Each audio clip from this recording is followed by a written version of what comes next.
95.3. What is good, Rhinelander? Beautiful morning, frozen morning. Cold. We got your freeze. As we get the freeze, we get the frost across the state, and your boy got himself, I had to pause on my route into work today because realized that could not see. I had to pull over as all of a sudden I just backed up, right? I'm not going to be honest, not even looking outside of that dash cam. No, I'm with you, but reverse cam, bam, bam, bam, bam.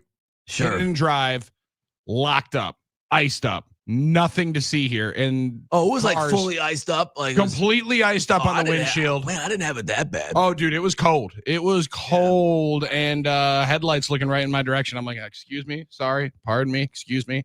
Don't have the scraper into the car here on October 24th in the state of Wisconsin. That's my bad. Definitely going to have to throw that thing in there, load it up, because there's going to be more days that we're going to have to wind it up, warm it up, and potentially scrape it up because winter is coming. It's coming. Sorry, and we're in the heat, but the midst of an autumn breeze, and week 8 of the NFL brings maybe the most anticipated matchup for the Green Bay Packers this month. I got to know that winter is coming. The cold is here, and it's here to stay. It ain't going anywhere. Well, it is, and there's a couple factors, obviously. The first factor being we don't have fall in Wisconsin. Well, we do. That might have eradicated itself. We do, but it's like a week long, and it's a hell of a good week. It looks gorgeous. All right. Now, the other factor is now we're getting up earlier, so it's going to be colder, obviously, which is understandable. Do you park inside? Like I park, my car stays outside. Yep, we got you too. Yeah. We got a 1-car garage, and Laura gets that. Okay, understandably. So that's how it goes. Now, I didn't have the old ice crystals and the frost, but that does become one of those situations if you do, and you're like, you know what, the defroster you gotta get that little defroster going, gotta get the car warmed up. It hasn't taken effect yet, and then you're like, okay, this is gonna be a problem if I keep driving. I need to stop this. We're gonna have some issues. Yeah, we're gonna have some issues. It's a 2-car garage that has turned itself into. I like that you defer to your wife. I like that your wife gets the garage. Soon we'll have another space, but yes, 1-car garage. I defer to her. Because I didn't want to be a jerk when we first got married. No, absolutely. She moved into my place. That's the right move. Yeah. Instead, I have a 2-car garage, and neither of us park in the garage. It is dedicated to right now a sandbox, a couple of tees for baseball. Yeah, it's a sports arena in there, but we're gonna have to totally clean that out, change that up, and that makes you realize the work that we get to do this weekend. Good football on the TV coming up this weekend. Good entertainment throughout the state of Wisconsin. Hopefully Saturday night is better for us in the Madison viewing area. Come on now, Badgers. I think we 32.5-point dogs going out to take on the Oregon Ducks, but a Ducks team that has lost in the last 3 weeks at home. So might be vulnerable, be vulnerable. Remember, granted to the number 2 team in the land, but who knows? You talked about the changing seasons. As we know, Ducks like to fly south for the winter. Good one. All right. I think, right? Is that they fly south for the winter. So maybe they're thinking maybe they're thinking about leave, maybe they're uncomfortable, maybe they got other thoughts on their mind. So maybe the Badgers can catch them napping. That'd be pretty good.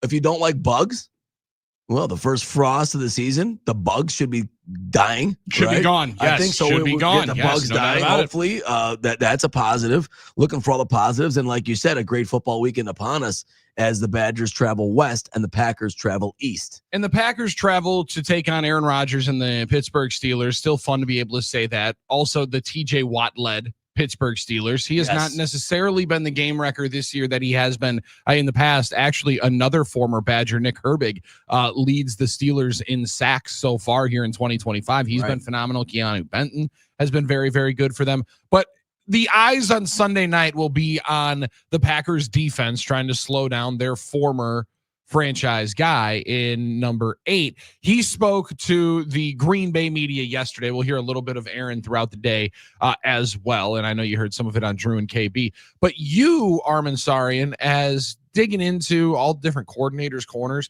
and you brought this one to the attention. Amazing soundbite as that matchup, Packers defense against Aaron Rodgers and the Steelers offense, going to be on full display right in the spotlight. Chef Hafley, people have been wondering when he's getting back into the kitchen. Get back to cooking some lot of love for Jeff Hafley first 2 weeks. Michelin last 4 star, weeks, it 5-star has been meals, right? slowed in the been short order cooking. Variety. Yeah, it's been like more like Applebee's type. For week 2, we had our friend Matt Schneidman posting pictures on Twitter saying, enjoy this man while you have him. Now there's people saying, is Joe Barry running this defense? See how quickly it changes. That's how quickly it can change in the National Football League. But Jeff Hafley, his career has taken a lot of twists and turns, a lot of moving and shaking, and a lot of different stops, including one where he had already previously been on the other side working for a defense going up against Aaron Rodgers and the Green Bay Packers at the time. Yeah, I think any information you can get on a player that somebody else has coached or been around, I think that's all important. So absolutely, I think I'd be foolish not to. Obviously Matt and a lot of these guys have been around for a long time. So any information that I can gain, of course, absolutely. You probably played against him, right, in San Fran? I don't know if he did in Cleveland or not, but yeah, I played against him here. It was a night game, and I believe it might have went in overtime, or they won it in the fourth quarter. We had stopped them on 4th and goal. We zero blitzed them up the middle. Gosh, I haven't thought about this game in a long time. We sent 3 up the middle. The tight end wrapped up the middle. We threw the ball. Our nickel made the play, diving in the corner of the end zone. I thought we were going to win the game. I think there was under 2 minutes left. And then we drove, and they stopped us. And then we had a 3rd and 20. Now it's all coming back to me. It was 3rd and 20. They came out in 3-by-1. We were in 2-man. Sherm went inside to cover number 3. We sacked him, so it would have been about 4th and forever. But Sherm got called for a holding call, which Sherm never gets called for holding. But he got called for a hold, so it was an automatic first down. Then he hit 2 back shoulders on the right sideline, and then they kicked the field goal and won the game. So I have not thought about that since you asked me that question. So, yeah, I guess I have some fond memories of him hitting those back shoulders and doing what he does. Yeah, so I do have those bad memories, and now it's all clear. So, oof. So, all right. So then I remember I was all disappointed after the game because I was the DB coach. It was freezing. So I go to the locker room, and I'm ready to shower after everybody leaves, and then I go in, and there's no hot water. All right, so now it gets even better because this is all coming back to me. So then I go back to the locker without showering, and I am frozen at this point. And I got onto the plane, and I froze the whole way home to San Francisco, miserable and cold. And that's my story about playing the Packers that has not been thought about until you asked me that question. So last week it was the fourth quarter. This week it's my game against Aaron. And next week I'm not taking any questions from you. Does this make you uniquely qualified to stop him, given you apparently both have the same level of recall? Like, he does that same stuff with plays from forever ago. Are you able to do that on command, or what is that? Yeah, I think if you talk about certain games that are impactful, or I think a lot of games you just can start pulling stuff out. I mean, but here's the thing, right? Like, as a coach, you don't just watch a game once. Like, you study a game over and over and over and over and over again. So I probably watched it 100 times.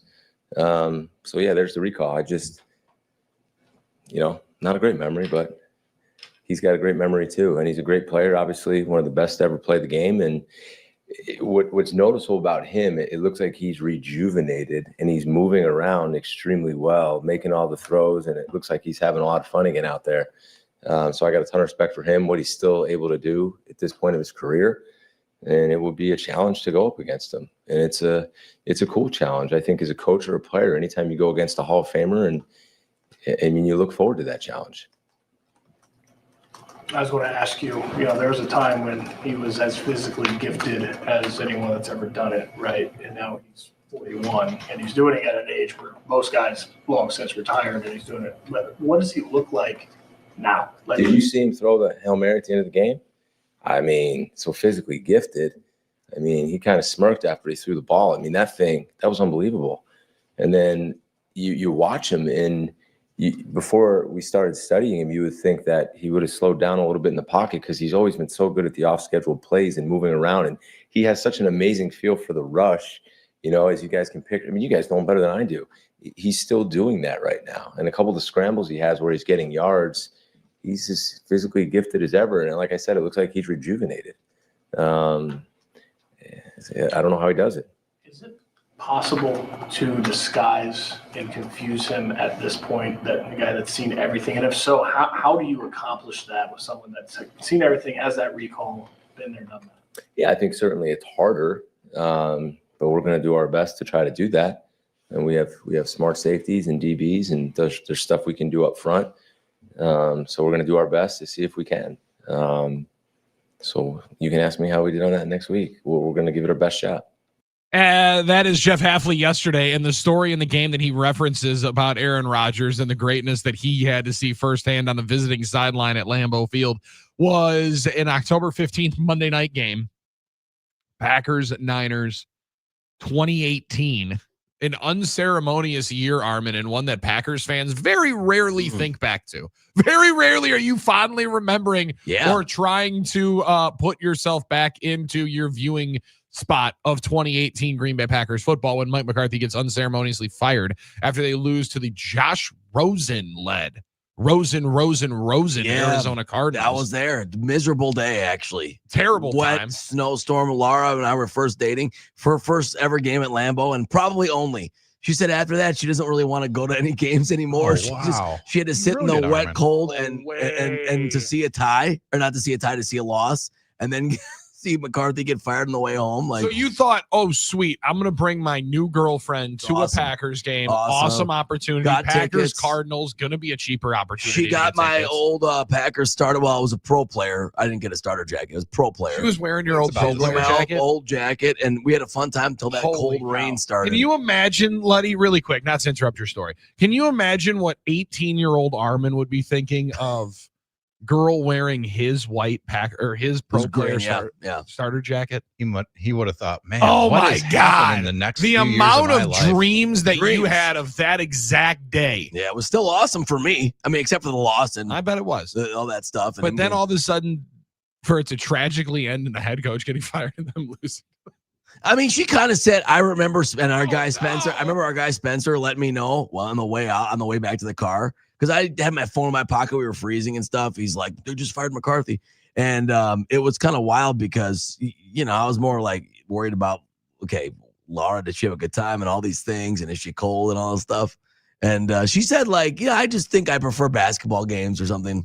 Or stuff. So anyway, just a little sidebar to that. But yeah, prefer games in September. And that's totally why I get that. When I started working in college basketball and it was 71 degrees for every practice and every game, I went, why did I work in college football for what was I doing? And to her credit, she didn't say she'd never go, but she said she didn't prefer the cold weather games anymore. No more snowstorm games. But to the point that you were making, that I told that story, I was trying to figure out why I didn't remember this game. I was like, why don't I remember this game he's talking about? And that's the reason, because the Niners were 1-5. The Niners were 1-5. And the Packers were 2-1 going in. Not good either. So one of those situations. So, and it turned out to be a bad year, obviously. So yeah, kind of funny how that works out. But he remembers it. Hafley remembers it. Rodgers, I'm sure, remembers it. We just funny thing is, I remember it as the CJ Beathard game because he comes in, throws for 245 and 2 tugs. It was a monster. It was really, really good. But Aaron Rodgers was twice as good. 425 and 2 touchdowns. 100 quarterback rating. Also ran for 34 yards. It was one of those classic, like, probably a pretty nice night. It was one of those classic, like, we have a lot of problems, but on this day, Aaron Rodgers saved this game. Like, I think there was a lot. That day on Monday Night Football, he kind of saved you. There was no doubt about it. He's still like Devontae Adams, which doesn't suck when he can grab 10 catches for $132 and 2 touchdowns. Yeah, definitely had Devontae. We had some good players, but there were days where, you just knew that Aaron's greatness won you the game that day. Like, we were not a complete team, especially on defense all those years. And then that's part of it. But yeah, like, those were the days he saved you. Very much love the fact that Jeff Hafley also in there, probably unintended consequence or unintended purpose, told us why he coaches from the booth. Yeah. It was October 15th, Coach. And you said you were freezing? Right. Yeah, we had some problems. We were going to have some problems if we were freezing on October 15th on Monday Night Football. December 18th, good reason for him to be inside the beautiful press box at Lambeau Field. Wisco Sports Fanatic, Wisconsin Sports Fanatic. I love that. Yeah. I love that. My man said, seems like you guys are right in my living room right now. Damn right. I got to see. Waking up with you. Get ready with no BS. Thanks for chiming in on the YouTube comments. His avatar. I got to find a way to look that cool in a Packer hat and sunglasses. I mean, he looks so cool, right? He looks like a coach. I think you do look that cool. You just don't allow yourself to know it. Maybe that's true. I don't know. Little dancing emoji from Aaron, trademark. The Friday dance party, right, baby. How would you not be dancing, having yourself a phenomenal day? Stepping into the studio on the other side will be our friend Scott Dolphin. We're going to hear from Jordan Love coming up before or at the top of the 7 o'clock hour. Wayne Larrabee's here to lead off the 8 o'clock hour before he departs tomorrow for Packers and Steelers Sunday. 7:20 Sunday Night Football, the matchup we've all been waiting for, and the matchup that, let's be honest, NBC's two best nights of viewing, at least their most anticipated ones. Well, I guess game one will supersede it. Sunday night viewing. I'm talking, letting facts get in the way of my story and sell. Yeah. The Packers are responsible for two of their most impactful broadcasts this year, and we get the second of them coming up on the Packers taking on Aaron Rodgers Sunday night. We're talking about it with you. How confident are you? You concerned at all? You worried? I don't know if Minnesota Viking fans were worried about the way that their team played last night. Listen to a little bit of fan line like we joked about, Armin. I got some reports from the Vikings, retorts and frustrations for their L in Lipstick City. We're off and running. It's a beautiful yet blustery and cold Friday. World Series starting up. We're back to football here on No BS statewide on the game.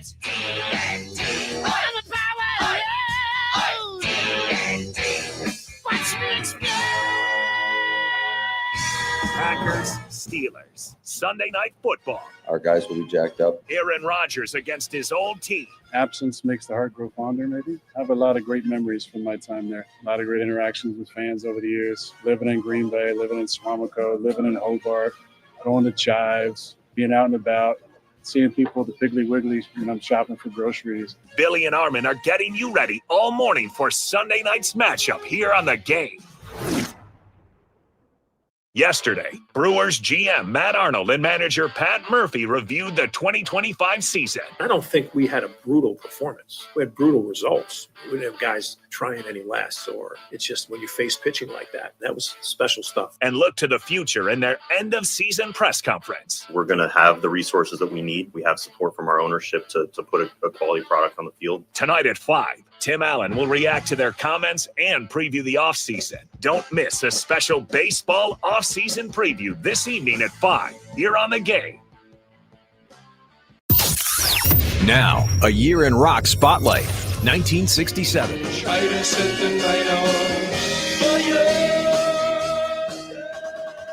In January of 1967, Los Angeles band The Doors released their debut album, which eventually goes to number 2, and features the single Light My Fire, which goes to number 1 in July. The Rolling Stones released Ruby Tuesday, an ode to a groupie written by Keith Richards. The song takes them to number 1 in the U.S. in March. And San Francisco band The Jefferson Airplane released the surrealistic Pillow album, scoring 2 top 10 hits with White Rabbit and Somebody to Love. Don't you want somebody to love? Don't you need somebody to love? Would you love somebody to love? You better find somebody to love. In March of 67, Buffalo Springfield re-releases their debut album to include the hit single For What It's Worth. In April of 67, Give Me Some Lovin' by the Spencer Davis Group goes to number 7 in the U.S., with vocals by 17-year-old Steve Winwood. And in May, Elvis Presley marries his 21-year-old girlfriend Priscilla in Las Vegas.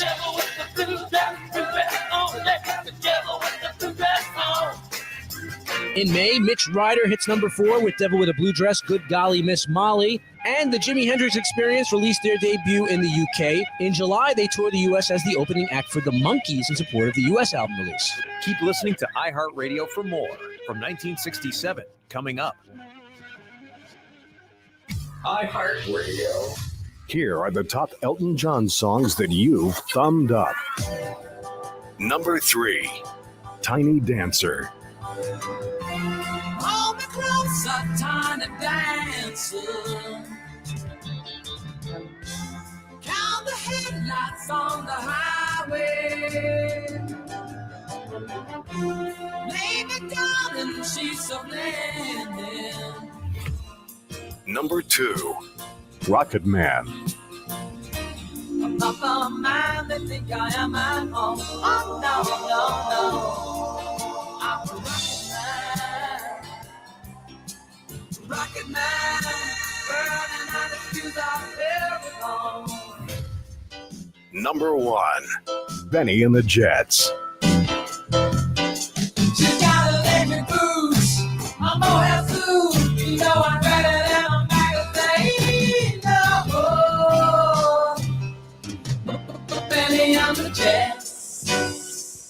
Hear more from Elton John and similar artists now. Search for Elton John on iHeartRadio. All your favorite music, all your favorite stations, all free. Now, a year in rock spotlight from 1977.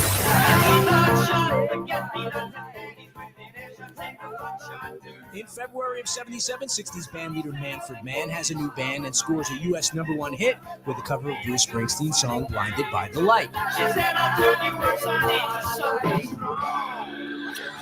In March, Foreigner released their debut album. It goes to #4 in the U.S., driven by 2 top 10 singles, Cold as Ice and Feels Like the First Time.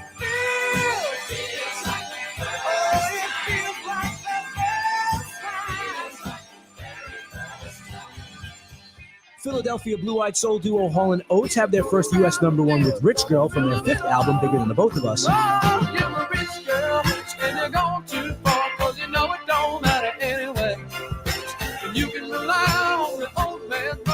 Fleetwood Mac's album Rumors is released. It's their second #1 album in a row in the U.S., dominating the charts at #1 for 31 weeks. It spawns 4 top 10 singles, including the #1 Dreams. When the rain washes you clean, you know.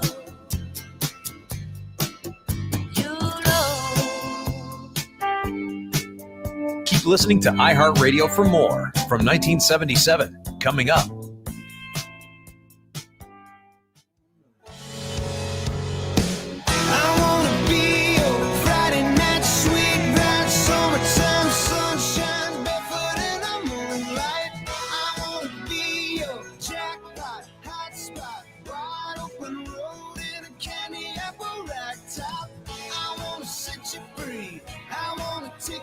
Come on, buddy. Wanna be your Friday night.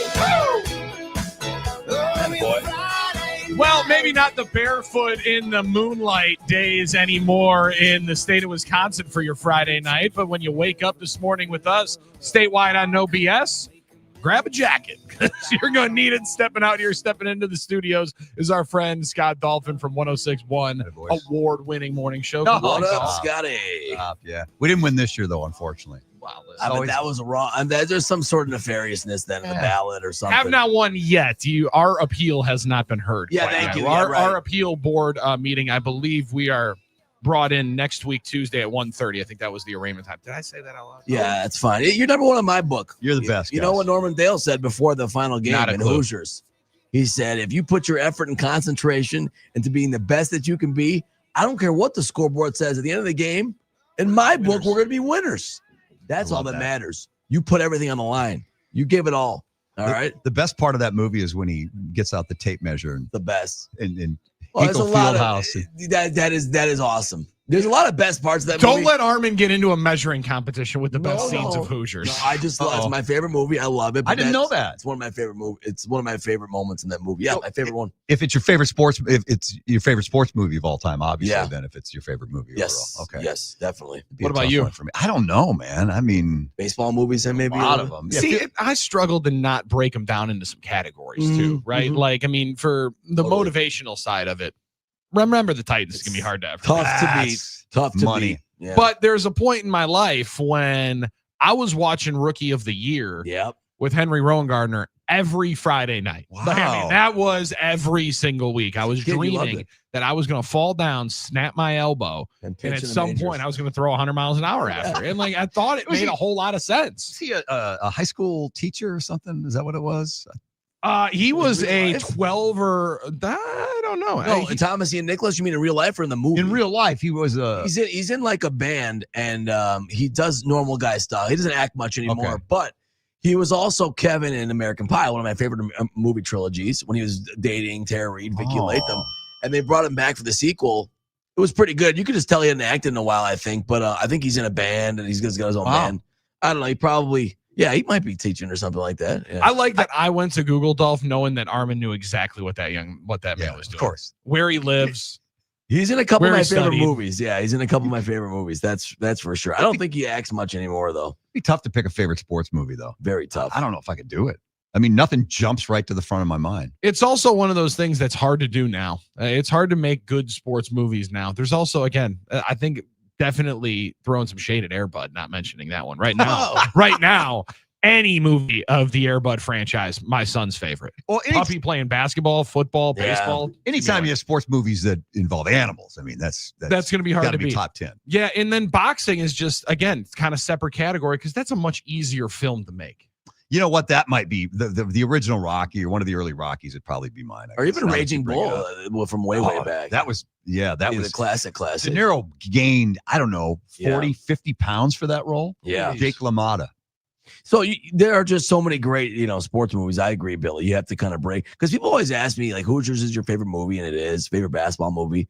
But Hoop Dreams is Major League 3 is your second favorite movie. Major League 3, Back to the Minors. What up, Scott Bakula?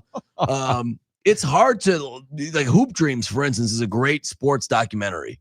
Okay, it's about basketball, it's about sports, obviously, but it's a documentary. So I look at it differently than like a feature film. I mean, it affects me. I love that film, and it affects me differently than any other. So it's hard, like you said, Bill. You got to put them in categories. So Hoop Dreams was it somebody from Chicago? Yeah, two kids from Chicago that were basically grown up as high school stars, and their lives were followed through their high school career. It was from early '90s. Just a fantastic documentary. Yeah. Pardon me, based on a true story. It's a real story. I mean, documentary. It's a real story. Okay. Yeah. So I remember when that came out. I should definitely watch that one. Oh, it's good. It's like 3 hours, but you'll like it, I think. I'll have to watch Hoosiers first. Hoosiers is amazing. Have you seen Hoosiers? Yeah, still never seen that one. You've never seen Hoosiers? Billy's got some work to do, but I don't want to sound like that guy. It's also a tough one because I know it really irks him that I haven't seen it.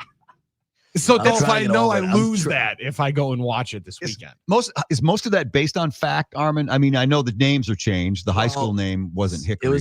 It was based on Milan, Indiana, winning the state title in '51. Yeah, and I mean there was a lot of things that aren't factual, obviously, like any other Hollywood based on movie. The love story wasn't a thing. Like the school that they beat was it Oscar Robertson's high school? They beat Indianapolis Central or something like that. Muncie Central or. I know back in the day, and this was common in other states, Illinois, there wasn't 1A, 2A, or Division 1, 2, 3, 4, 5 through 12.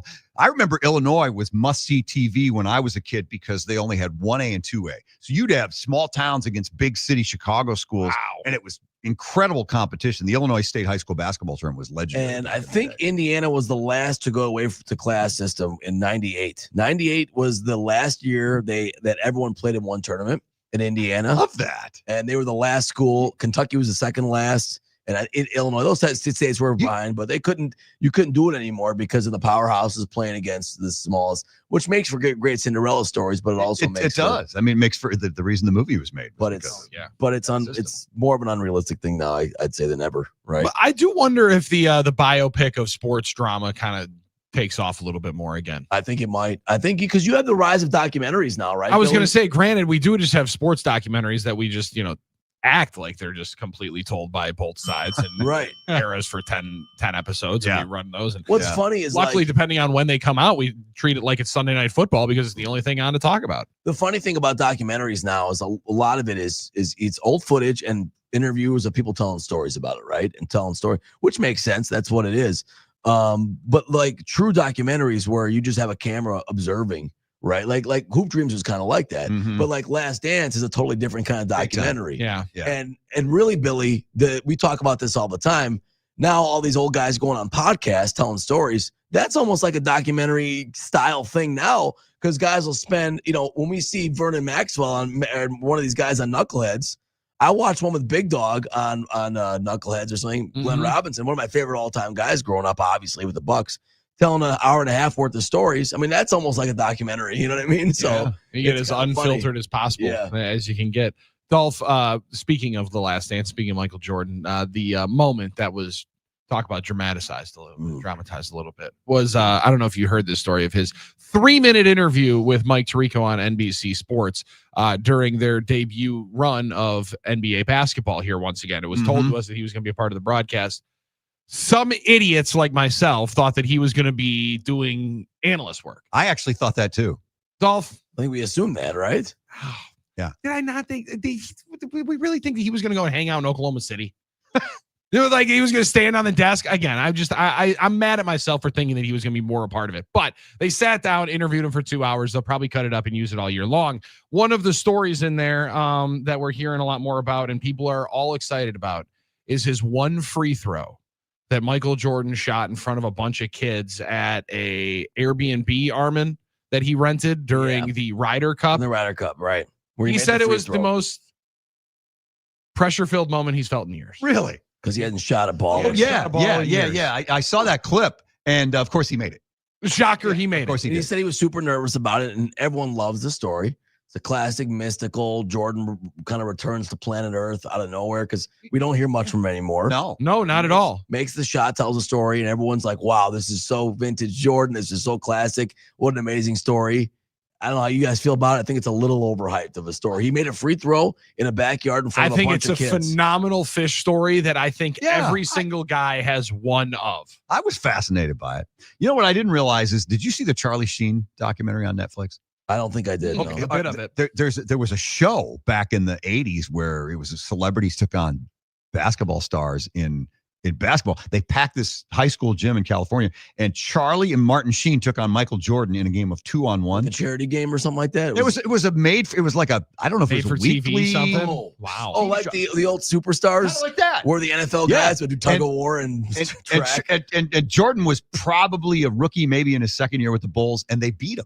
They actually the passing was precision. The Sheen boys were knocking down 12-foot Amazing. jumpers, and they actually beat Jordan. Was Emilio in the corner going, come on, let me in. He Let me was play. Let me not play. at Let me play. all. Let me play. Let me play. I didn't see Emilio. That's almost as good as the old Pros versus Joes on Spike TV. It's very Yeah. similar. Yeah, Very very similar similar to to that, or American Gladiators. But the Pros versus Joes was the modern day version, I think, of those type of shows. you Well, know? and we're on in Oshkosh. What up, Oshkosh? UW Oshkosh Titans head football coach Peter Jennings. Pete.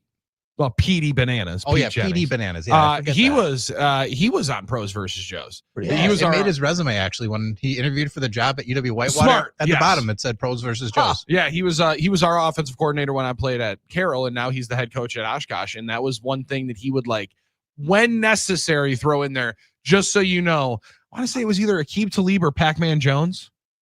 Pac-Man sounds right, yeah. I threw a touchdown on Pac-Man Jones. I would put that on my LinkedIn. I put that everywhere.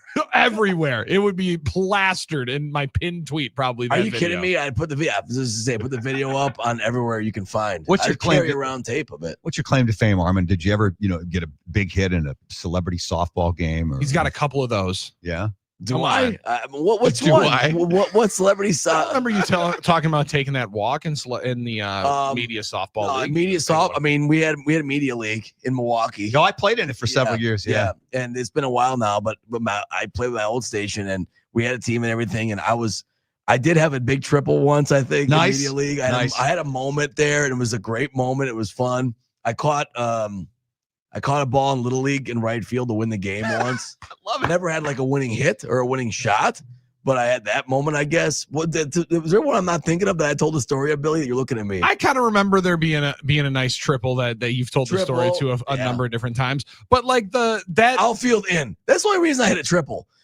It was probably a regular fly ball, but they had outfield in on Armin. Okay, that's the only. and you rose the occasion. I did. I did. And on that Tuesday night at Hellfair Field, while everybody else was doubting you, there was going to be no way that you were going to be the 9. What people don't know is I had been grounding out all year just to bait him into that moment.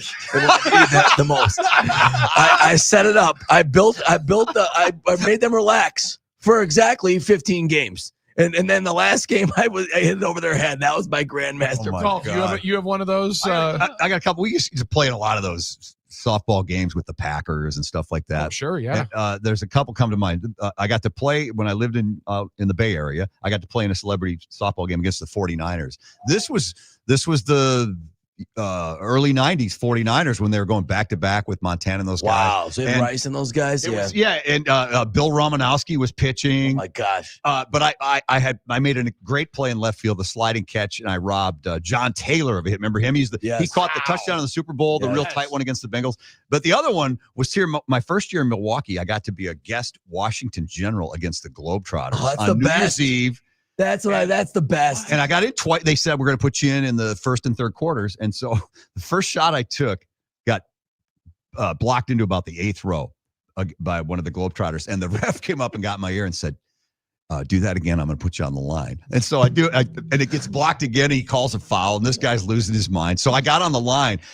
I had never been. They tell you to make him. Okay, go ahead. No, I've never been on a free throw line where you can see faces looking at you through back at you. the backboard before. It was intimidating. I bricked the first one, but the second one rolled around. I got in the book. I got in the book. I finished with 1 point that night. Armin, I like that you ask if they told him to make it or not. Hey, make it. It's all right, kind of sweet. Sounds good. Thanks. All right, sending it down my leg. I'm a little bit nervous, very much nervous. Well, I always wondered if, like, you're on the Generals, you're not supposed to lose. I mean, they are kind of keeping score. And what if one guy goes nuts and all blows up the whole night? Well, they I'll tell you what, they took it serious. This team, this was probably, I don't know, 96, 97. They took it very serious. All of these guys were former D1 players on the Generals, and we were getting our ass chewed at halftime by the coach. He was drilling us because we were down, I don't know, 15 or 20, and I think we lost by 28. But they were very into this, and I thought, well, this is cool. The Washington Generals actually care. See, whether I had they lose or win. Yeah, and I had the Generals catching 18.5 last year when I went to the Globetrotters, and all of a sudden they got into the fourth quarter and they're like, "All right, we're going to change the score." What does that do to my bet? There was a story I saw once that the Globetrotters lost the Generals by accident once in like the 70s, and because they lost track of the score and like kids were crying and stuff like that. Oh, that is just so like good. they lost track of the score and they lost the game. Oh no! People are going to be losing it if the Savannah Bananas lose when they come to American Family Field. All right, that's the second straight day. I told ourselves yesterday that we were going to hit all of that stuff on Dolph's handy dandy paper. Okay, so Wisconsin plays an exhibition game tonight against Oklahoma at 5 serve in hoops. 24th That's ranked right. Badgers. That's tonight. Yeah. Badger football team trying to avoid their first 6-game losing streak since 91. Don't love that one. Rogers said yesterday he's pretty sure he's going to retire as a Packer ahead of the hype game. That was this a Sunday beautiful, night. beautiful quote. Then he just meandered all the way through, but ended up 4 or 5 different questions with, "I'm going to retire a Packer." Right. Yeah. Big night in Toronto. You got the World Series, of course, but the highlight is, of course, the Bucks and Raptors downtown. Yes. You know, how many do you get free Matchable tickets if you're going to that game tonight? They pay you. Okay. Yeah, you get credit actually if you go to the basketball game for a package later on in the year. I would assume these venues are really close together. I've never been to downtown Toronto, but I would think that the Rogers Center and where the Raptors play. I'd be so out of pocket because I thought Canada was like Milwaukee. I thought Toronto was like Milwaukee, and then realized that it's more like New York. It is. I think Canada's they are biggest city. near. I do think they are near each other, but. I had a friend of mine that was at the Mariners viewing party of Game 7 and then went over to the Seattle football game this past Monday night. That was a much better deal. If you win the game 2, you'll be happy because the baseball game will start second. That one was problematic. He went early, watched a loss, then a win. You flip that bad boy around. It's going to be tough for those folks in Toronto.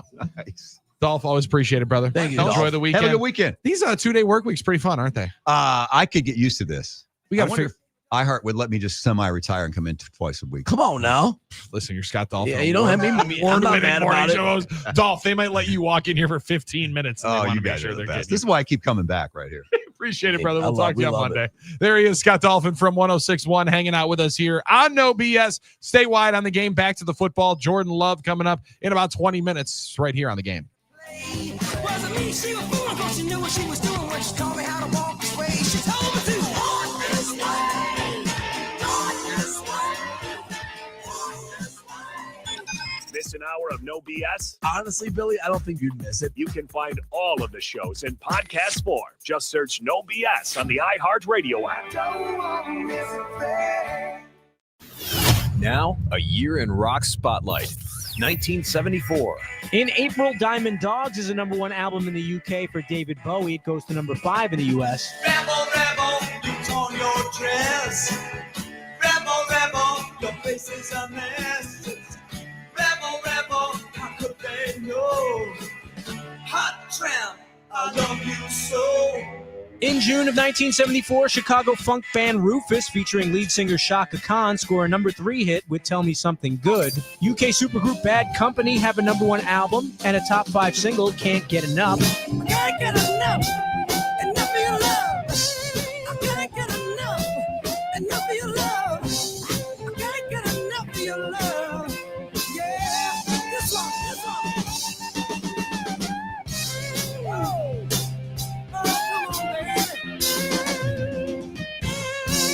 and Dutch hard rock band Golden Earring have a number 13 hit with the single Radar Love.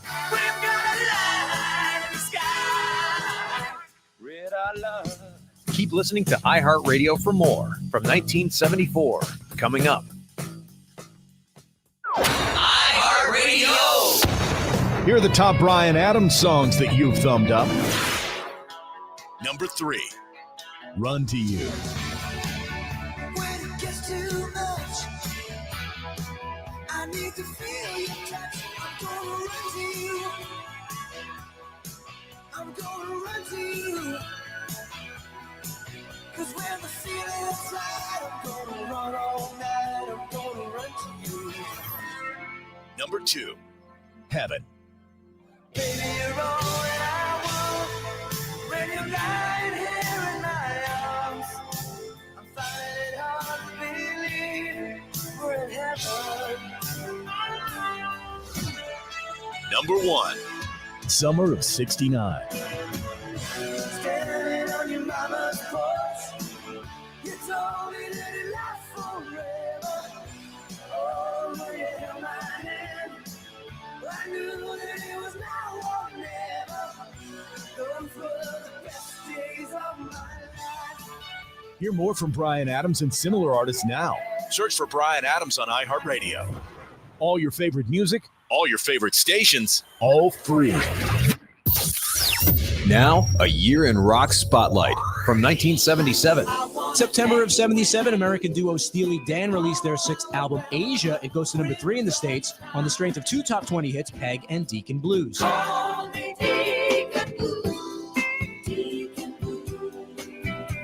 In October, the major label debut album by Meatloaf is released. Hits number 14 in the U.S. and goes on to be one of the best-selling albums of all time. I gotta know right now, before we go any further, do you love me? Will you love me forever? Leonard Skinner released the album Street Survivor. 3 days later, singer Ronnie Van Zant and 2 other band members are killed in a plane crash. The album goes to number 5 in the States, and the single What's Your Name hits number 13. What's your name, little girl? What's your name?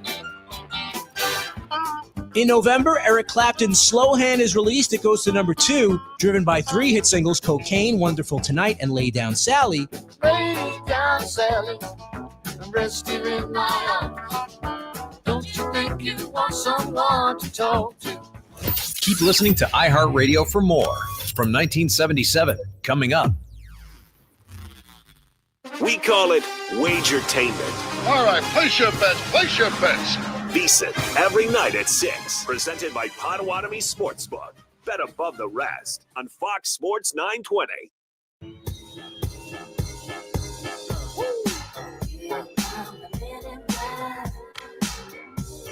It's the MIBs.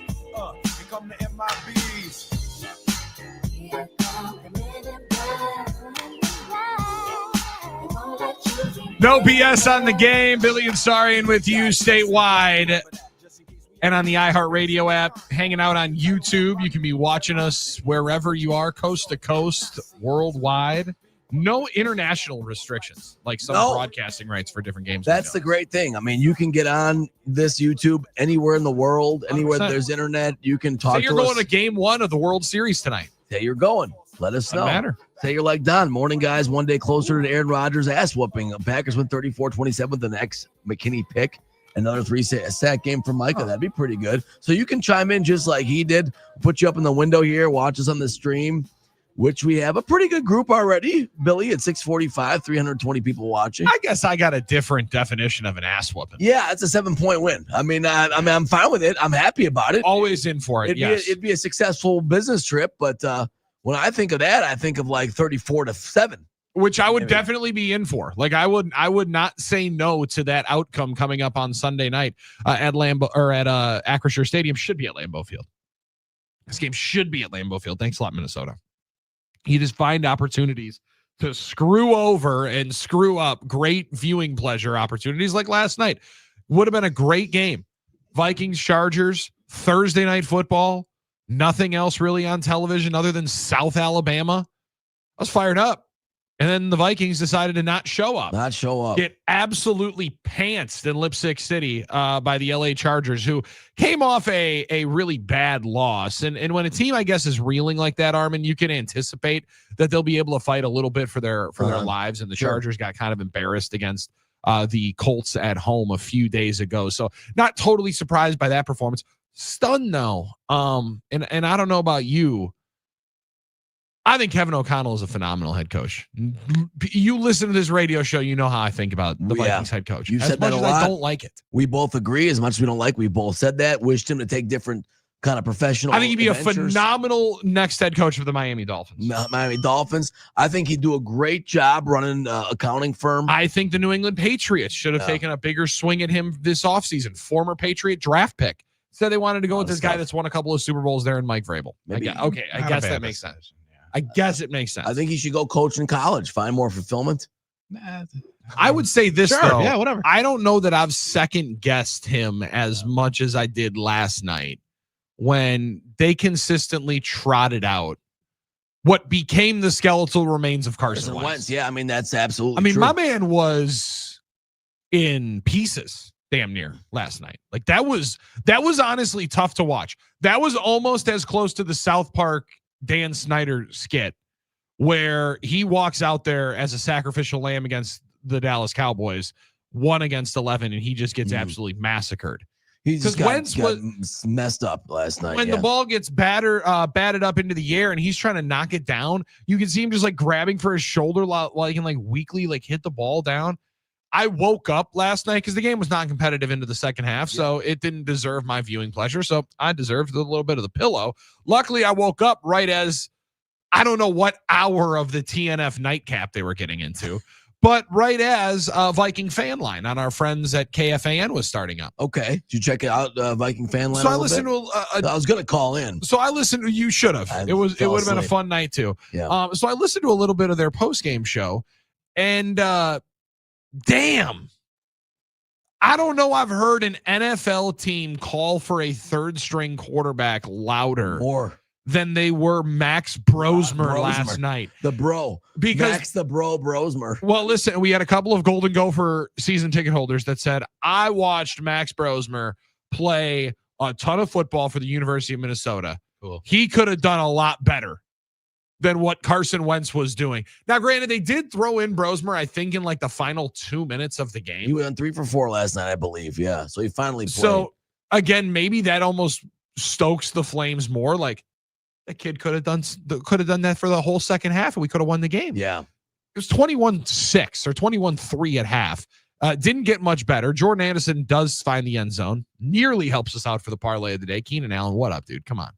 4 touchdowns in your career in 6 games against the Vikings, and we couldn't find the end zone last night. He caught some balls, but yeah. 4 for 44. None in the painted area variety that would have cashed our parlay of the day. That's on me. Should have went Ladd McConkey. We'll be better coming up later on in the 4th hour when we deliver a parlay of the day. But you see Minnesota as a wildly inconsistent team in the NFC North. And right now, the bottom of the NFC North, Armin, I know that is generally music to your ears. Happy to see it. I don't know how much you love the fact that the Bears are creeping themselves closer to the top of the NFC North. Don't like that. But the Vikings have found themselves in a hell of a sticky wicket because I like that.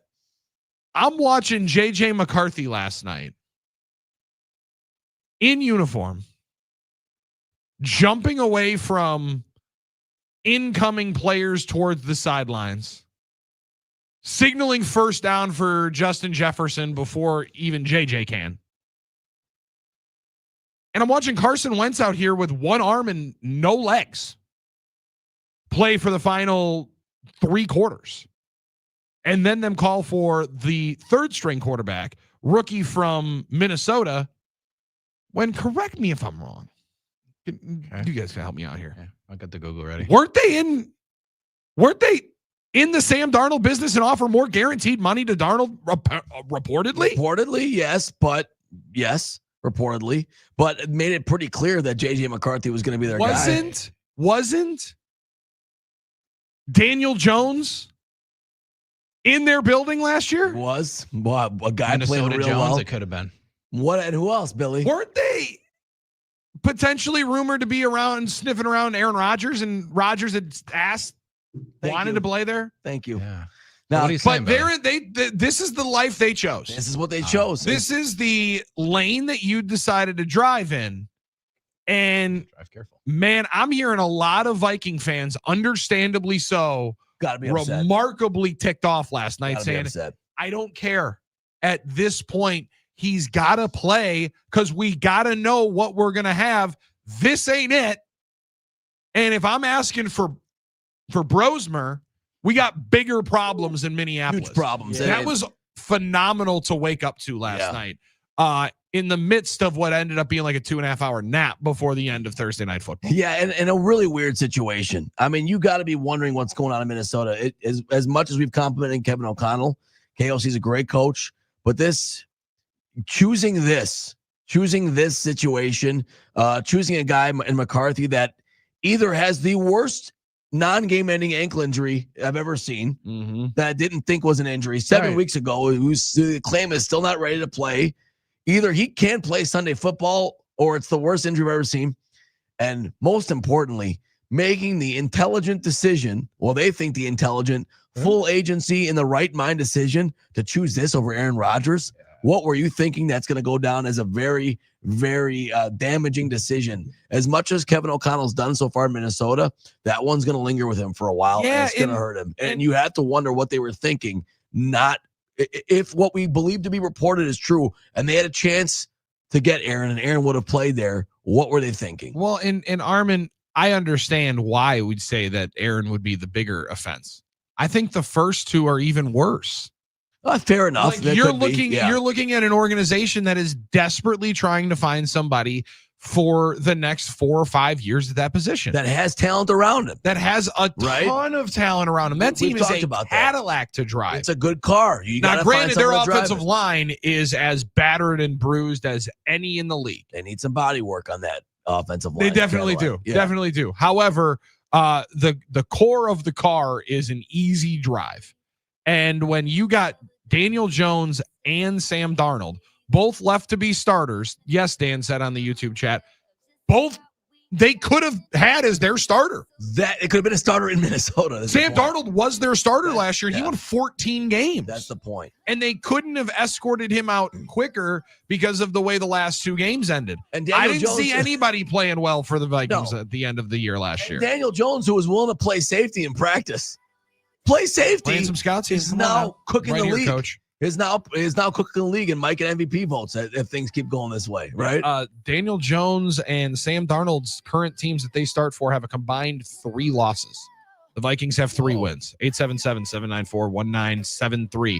A much different turn, and that's how quickly the NFL season can come at you. We're at week 8 already. Jordan Love on the other side. We're at hour number 2 of No BS. Stick around. There's more coming up right after this.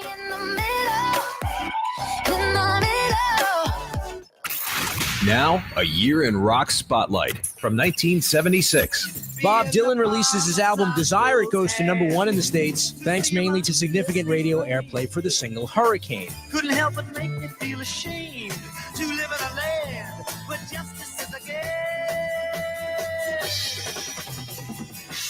Scottish sensations, the Bay City Rollers, finally score a hit in the U.S. with the #1 single Saturday Night. Saturday night.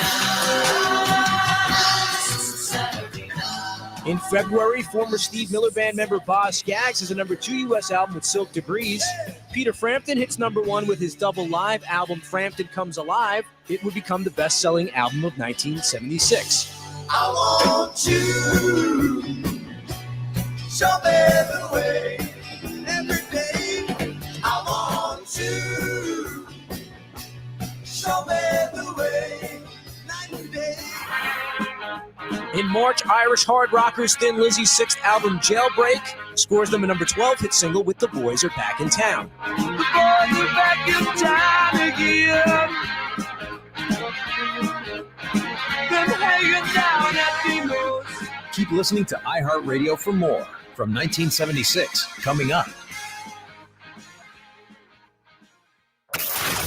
Now, a year in rock spotlight, 1975. In September, the Isley Brothers have a #1 album, The Heat Is On, driven by the #4 single, Fight the Power. Alive is a 2-record live album that goes to #9 for Kiss. They released the single Rock and Roll All Night, which goes to #12.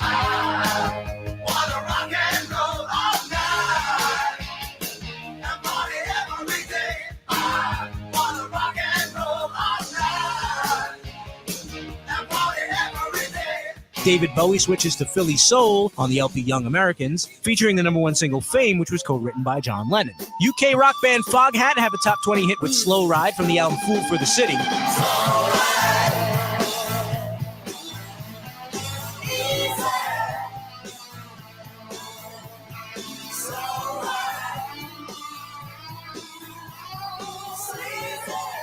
In October of '75, Pink Floyd released their follow-up to Dark Side of the Moon. Wish You Were Here goes to #1 in the US and the UK. What have we found? Same old fears. Wish you were here. Keep listening to iHeartRadio for more from 1975. Coming up. Now, a year in rock spotlight, 1969. Low-budget film Easy Rider captures the public imagination with a soundtrack by Steppenwolf, the Byrds, and the Electric Prunes. The Woodstock Music and Art Fair is held August 15th through 18th on Max Yasgur's farm in Bethel. 32 of the biggest bands of the day played to a crowd estimated at 500,000. The event is later released as a movie and album.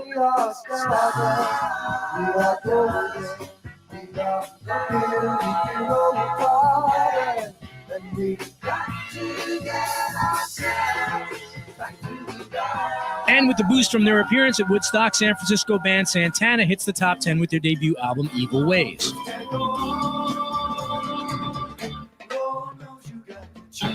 The festival undoubtedly immortalized Jimi Hendrix and ushered in the era of large rock concerts and arena rock bands. Also in October, Led Zeppelin have their only U.S. top 10 hit when Whole Lotta Love reaches #4. I'm gonna give you my love. I'm gonna give you my love. Oh, whole lot of love.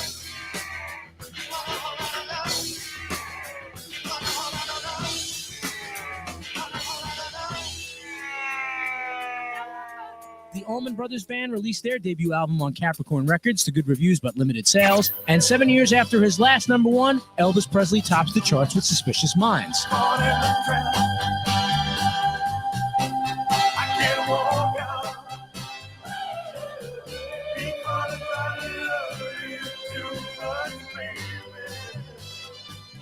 Keep listening to iHeartRadio for more from 1969. Coming up. iHeartRadio goes one-on-one with Rick Springfield to get some insight on his latest release, Rocket Science. It's a guitar-based record for sure, and I love big hooks, and not a country record at all. It's a rock and roll record, but it does have some country elements. Keep listening to iHeartRadio for more from Rick Springfield and all your favorite artists. iHeartRadio is the easy-to-use app for music and radio. Download the free iHeartRadio app today. The matchup years in the making. The Packers take on Aaron Rodgers for the first time on Sunday night. When those situations arose, he always delivered. Aaron was great to me all 3 years. We're getting you ready all day on the game. Stay tuned. You do like to grab attention. No BS will be back in just a moment.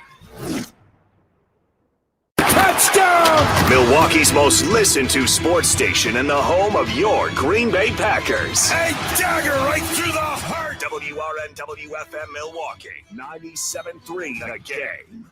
I won't stay here left behind the door. Baby, say love. Got to bring it up now.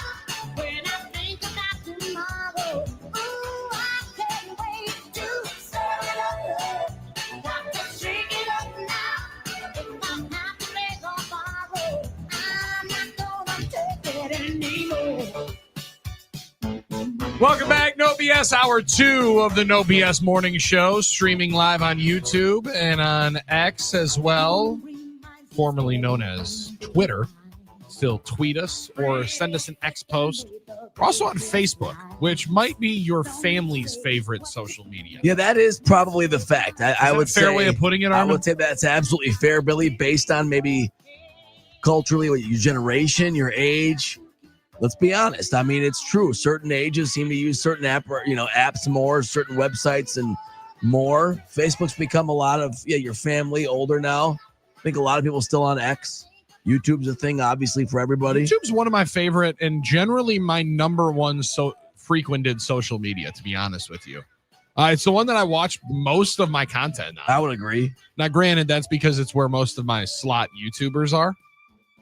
So I can watch, people play slots and not gamble my own money because I don't have enough money to gamble as much as I'd like to. Right, but you can get that dopamine hit from them playing. But it also is a great place to be able to watch potentially some Friday night playoff football. That's Welcome to playoff season in the state of Wisconsin. And how about it? Let's go Hodags. Okay. Even though our friends in Edgewood going to be the host here for tonight's matchup with a 1-8 Edgewood against Rhinelander at Breeze Stevens Field. Okay, right. 7:00 kick coming up later on tonight. Some of our local markets battling, together in that one. Rhinelander, though, come on now. Hodag Power represent. Going to be some good games. There's some folks in the 1070 listening area that might be frequenting mile stomping grounds today. Whitnall High School hosting McFarland. Yeah, McFarland in the area, right? So now Whitnall's home tonight, Billy, right? Whitnall's home. Armin, Whitnall's the number 2 seed, if you're wondering. I wasn't wondering. Some were saying absolute wagon, but I'm glad that you asked. I appreciate it. I don't wake up in the middle of the night wondering how Whitnall Falcon football is doing, but many do. And I know you'll tell me in the morning, so I'm not too worried about it. But congrats and no good luck to Whitnall. I'm sorry, you're still my rival, dude. Wow, I was going to say good luck to the number 8 kidding. seeded Greenfield Hustling Hawks as they go to take on Notre Dame tonight. Yeah, that's a hike. Wow, and it's tough when you're playing. That's a tough draw. All the way to South Bend. It'd be closer to South Bend, I think. I was going to say it actually might be closer to South Bend, Indiana. That's going to be a. The funny thing is Greenfield's going to be dressed like Notre Dame. Yes. Yeah, they wear that blue and gold and green and gold. The green and gold. I'm happy for the boys making the playoff. It was always a big deal to at least just make the playoffs at Greenfield. Let's be honest. I mean, we were the team everyone scheduled for their homecoming game. For the homecoming game? Yeah, no doubt about it. Yeah. Well, shout out to all my good buddies that used to play on the team. They tried their hardest. They tried their damnedest. Good one going down at UW Lacrosse tonight. Menasha against Lacrosse Central. Also, Oshkosh North will be hosting Marshfield at UW Oshkosh. So, listen, as somebody, this is my first year not over the last couple of being on the coaching staff for a high school team. So, high school playoff football is phenomenal. High school football in general is amazing, and get the competition, the level of play is continuing to get better and better year in and year out in the state of Wisconsin. And it's one that stepped outside, a little chill in the air, frost on the grass. Yeah. But not a cloud in the sky as the sun comes up here right now at 7:00 in the morning in the good land. It's a beautiful time for it. Our friends in Waunakee, number 1 seed, hosting Chippewa Falls tonight. They're fired up. Waunakee's Waunakee, the 1 seed. They better believe it. not Division 1 1 seed. They're not an 0, bro. I don't think they second that place. coming. Oh, well, Boston, here you talking about them, man. Better watch out. Talking about them. Waunakee is an absolute wagon. Nina Rockets hosting De Pere later on here tonight. Luddy, you're Franklin Sabres, not an 0. You're a Franklin alum. Yeah, they're hosting Milwaukee Riverside. I'm assuming that's going to be a win. Then they'll match up against Verona most likely the next round. Yeah, but Andrew Ludwig, wide receiver, ain't walking through that door. No, it's true. They've got better They ones. might have better ones, yeah. Actually, I shouldn't say better. I shouldn't say might. Definitely. I don't know. I never saw tape of Luddy. I can't. Not too much, yeah. I never saw tape of Luddy out there running the running the X shake. I think he's got some. I had a nice little 7-yard, completion reception on a 3rd and 5. Well, that was your moment. We asked Dolph about the moments. That was your moment, right? There were some. That's pretty cool. So yeah, Arrowhead is number 1 right in the state in terms of rankings right now, Billy. Right. So once you left, well, when they figured it out. They could actually, reach their full potential. Yeah, as a 1 seed this weekend. All of our Southwest, it's always the same.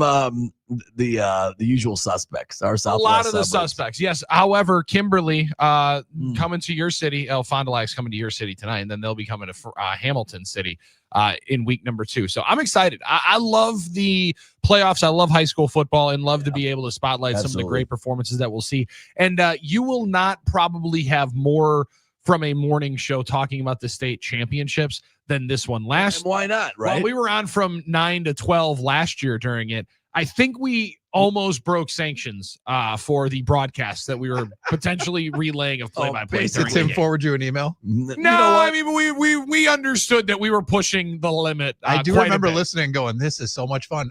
I came in for Figure It Out that Friday. Yeah. And had been updated by you guys all day. It was phenomenal. We were not pulling any punches on the play-by-play variety of the state title game. And when I'm seeing young men and kids living out their dreams and knowing that the parents on the other side want to hear it. Now, granted, they're all in the stands because it's the state title game and everybody associated with. But their relatives are hearing and somebody's hearing it. Cool. So I love being able to spotlight the plays that we're going to be able to see. You know what? We're all about community, our local communities. That's why we're here.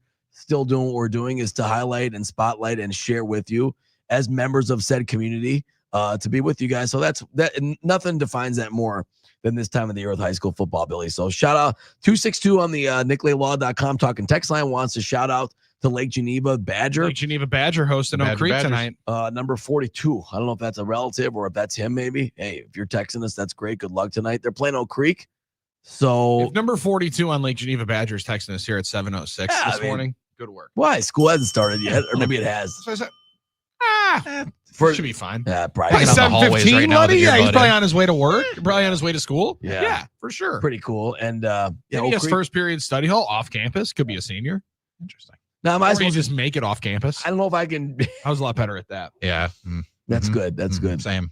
Yeah. Well, this is the time of the year I was focused on the volleyball playoffs.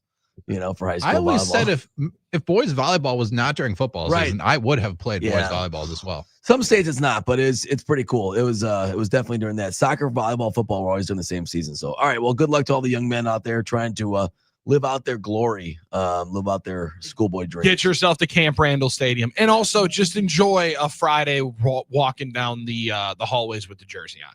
Because there's nothing. That's like the best feeling, right? Is wearing that. There's stuff. nothing like it because there's nothing like you're not allowed to do it later on in life. Yeah, and your girl wearing the away jersey that you're not wearing. Yeah, right? that's your always mom, nice. Or mom. Yeah. Yeah. Armin and I were There's a lot of talking. young ladies doing it. You can pick up and play a game of baseball or softball or play a game of basketball. You're not picking up and playing football when you're an adult. No. Like, and when you start doing flag, it just doesn't do the same thing. It's not buddy. even close. No. Not the same. It's pads and everything like that. You're playing from a young age. So, yeah, it's a totally different deal. Our friend Dan saying, let's go DC Everest. Come on now, DC Everest. I always thought that was a cool name. It's such a cool name. Yeah, DC Everest. What are you, a big mountain? Like, you know what I mean? It just sounded like a cool name for a high school. I always thought that was cool. So, all right, Billy, I like this. We're gonna get a lot of nice, lot of high school football talk as we get into it. It's an exciting I also time of the like that we're gonna get some shout outs for my nephew playing on this team, my son playing on that team, my next door neighbor's son playing on this team. Yeah. We appreciate it, and good luck to all hanging out and like you said, trying to live out that dream here tonight and enjoy it because they go by very fast. They do. As the old guy talking into the radio or into your phone, like a country song, man. Goes by very, very It fast. sounds like a country song. I love it. This is paint on the car season, where I'm driving by on the freeway and there's like yes, window paint. Like, let's go. Go Muskego, number 10. That's our kid. We're going to state. All that stuff. Well, you know what I mean. It's that type of thing. Who's number 10? I'm just making up a number. Good All pull, right, Luddy. No, he's pulling out Sal Freelick because that's the guy that he thinks. Also, number really 10. Didn't, but maybe also so Sal is on my mind at all times. He Yeah. is always on your Yeah. mind because you hated on him for a long time, and then you realize that people think that try to tell yourself that people think that you look like him, and then it rolls through. By the way, Also, DC Everest coming all the way to Brookfield in the first round. There are some absolute hikes for some of these teams. Well, it is the state tournament. I mean, come on. Rhinelander to Edgewood. Jesus. Like that. Those are massive. Those are huge moves. Yeah, but do you want to play in this tournament or not? Anytime, anywhere, anybody, right? I mean, we'll come. DC Everest is hearing you right now. They're saying we'll come from Schofield. We don't care. Rothschild's finest over here. I know, that but what I it mean, is? a 2.5, 3 hour bus ride. That's a hell of a. Are you that's a hell kidding of me? a Those haul. kids have been looking forward to that. Oh, this is their reward. How fun is that when you're a high school kid, Billy, playing in the playoffs, get to take a long old bus That's true. ride? You probably miss a large chunk of class today. That's That like the- probably doesn't suck. Yeah, that's Yeah. like the Yeah, right. Yeah. Okay, never mind. Really Yeah. cool. That's the fun thing. That's the type of stuff you enjoy when you're, I think, at least we did at our age. I don't know if Schofield, kids now do, but Schofield, Weston, Hatfield, Rothschild, and Cronenwater are the towns that make up DC Everest. there you go. How about that? I mean, we took one field trip, Billy, in high school or middle school, wherever it was, to Chicago. Oh. We were ready for that bus ride for months. I Heck mean, we were yeah. all excited. Everyone, Navy Pier. Damn right. yeah. So I mean, you know how it is. Jacob and Superior. Shout out to the Northwestern Tigers in Maple, Wisconsin. I haven't even heard of conference champs and hungry for more. I'm hungry after They're hearing about ready. Maple, Superior Wisconsin. and stand up Superior still out Also, there. 920. You guys are making me cry into my coffee with all this football talk this morning. Take in every second, boys. That really is it. Just soak it in. Because you never know. This game here tonight, this is when somebody's playing their last game. A lot of people are playing their last game. It's a great moment and a great memory to have. The other number 10 that was probably on Armin Sarian's mind, number 10 for your Green Bay Packers, Jordan Love. J-Love, yeah, come on, J-Love. Because we've been wanting and waiting to be able to hear from Jordan Love, as throughout the week, the conversation was going to be on Jordan Love against Aaron Rodgers. He tried to downplay it. However, kind of impossible to, when every single question you're getting when you're Jordan Love is about Aaron Rodgers on the other side this weekend. Yeah, no, Aaron was great. I think anytime just being in the quarterback room, you want to have a great relationship with everybody in the room. I think just to, make it a fun environment for what you're going to be in every day. So, I think coming into it, obviously I never knew what to expect, but, I think Aaron was great to me all 3 years. And I think really everybody that was in that quarterback room with us in my time, it's been great. We got no issues. It's been just a great room to be a part of. Did you wonder coming in, like, how's this going to go? I mean, the legend's in place here, your first round pick. Did you wonder how it might go? Yeah, you never know how it's going to go. Obviously I, didn't know what to expect coming into it. Obviously, being a first round pick, having A-Rod there, there's a lot of question marks. So you never know how that's going to be. But I think obviously getting here, just being around A-Rod, being in the quarterback room, those guys welcome me in with open arms, and we're great. And I think that's what, kind of just helps build those relationships, keep those relationships. But yeah, coming into it, you never know what to expect. Jordan, when's the last time you communicated with him? We texted a couple weeks ago. You did? Yeah. What do you guys, you regularly text? If so, what do you talk about? Yeah, we shoot each other texts every now and then. A lot of it is just, saying good luck throughout the season. A-Rod texted me and was, talking about some of the plays we've been running and some of my footwork, things like that, complimenting me. Obviously it's great to be able to hear from him. I got so much respect for him, and anytime he gives me pointers, things like that. That's the stuff you want to get feedback from a legend like that. So we got a great relationship. Obviously, I'm excited to be able to see him Sunday, go against him. Jordan, you're a competitor. Aaron's definitely a competitor as well. What do you think this opportunity means to both of you? I think at the end of the day, I think it's another game. I think obviously going into this week, it's going to be one of those, very talked about matchups. Obviously just from, my time with A-Rod and his time with the Packers. So it's something that's going to be, hyped up. But at the end of the day, it's another game. I'm going against the Pittsburgh Steelers defense. He's going against Green Bay Packers defense. So, we're not going against each other head on head really, but it's going to be a fun game. Like you said, we're both competitors. We both want to come out with this win. So I'm just excited to see him. He taught you well with that. We're not going against each other directly. He used to use that all the time. Did he? Did he ever tell you how it was the first year with Favre? Did you guys ever talk about that? Because it doesn't seem like he ever treated you the way he got treated. Yeah, no, that's definitely something that, I've heard stories about, obviously his time coming into the league as a, same kind of situation, getting drafted here as a rookie with a quarterback that's already been here. So, I've heard a lot of stories, but, it's one of those things where, I wasn't in the room, who knows how it was. But, you have heard Aaron talk about, he wanted, my relationship with him and my kind of experience in the quarterback room to be different from what he had. So, I think, I got a lot of respect for how he handled it, the way he went about me coming in. And like I said before, he welcomed me with open arms. He helped me out a ton in the quarterback room. I learned so much from watching him and then also just hearing him talk in the meeting room. So, like I said, he was nothing but great to me.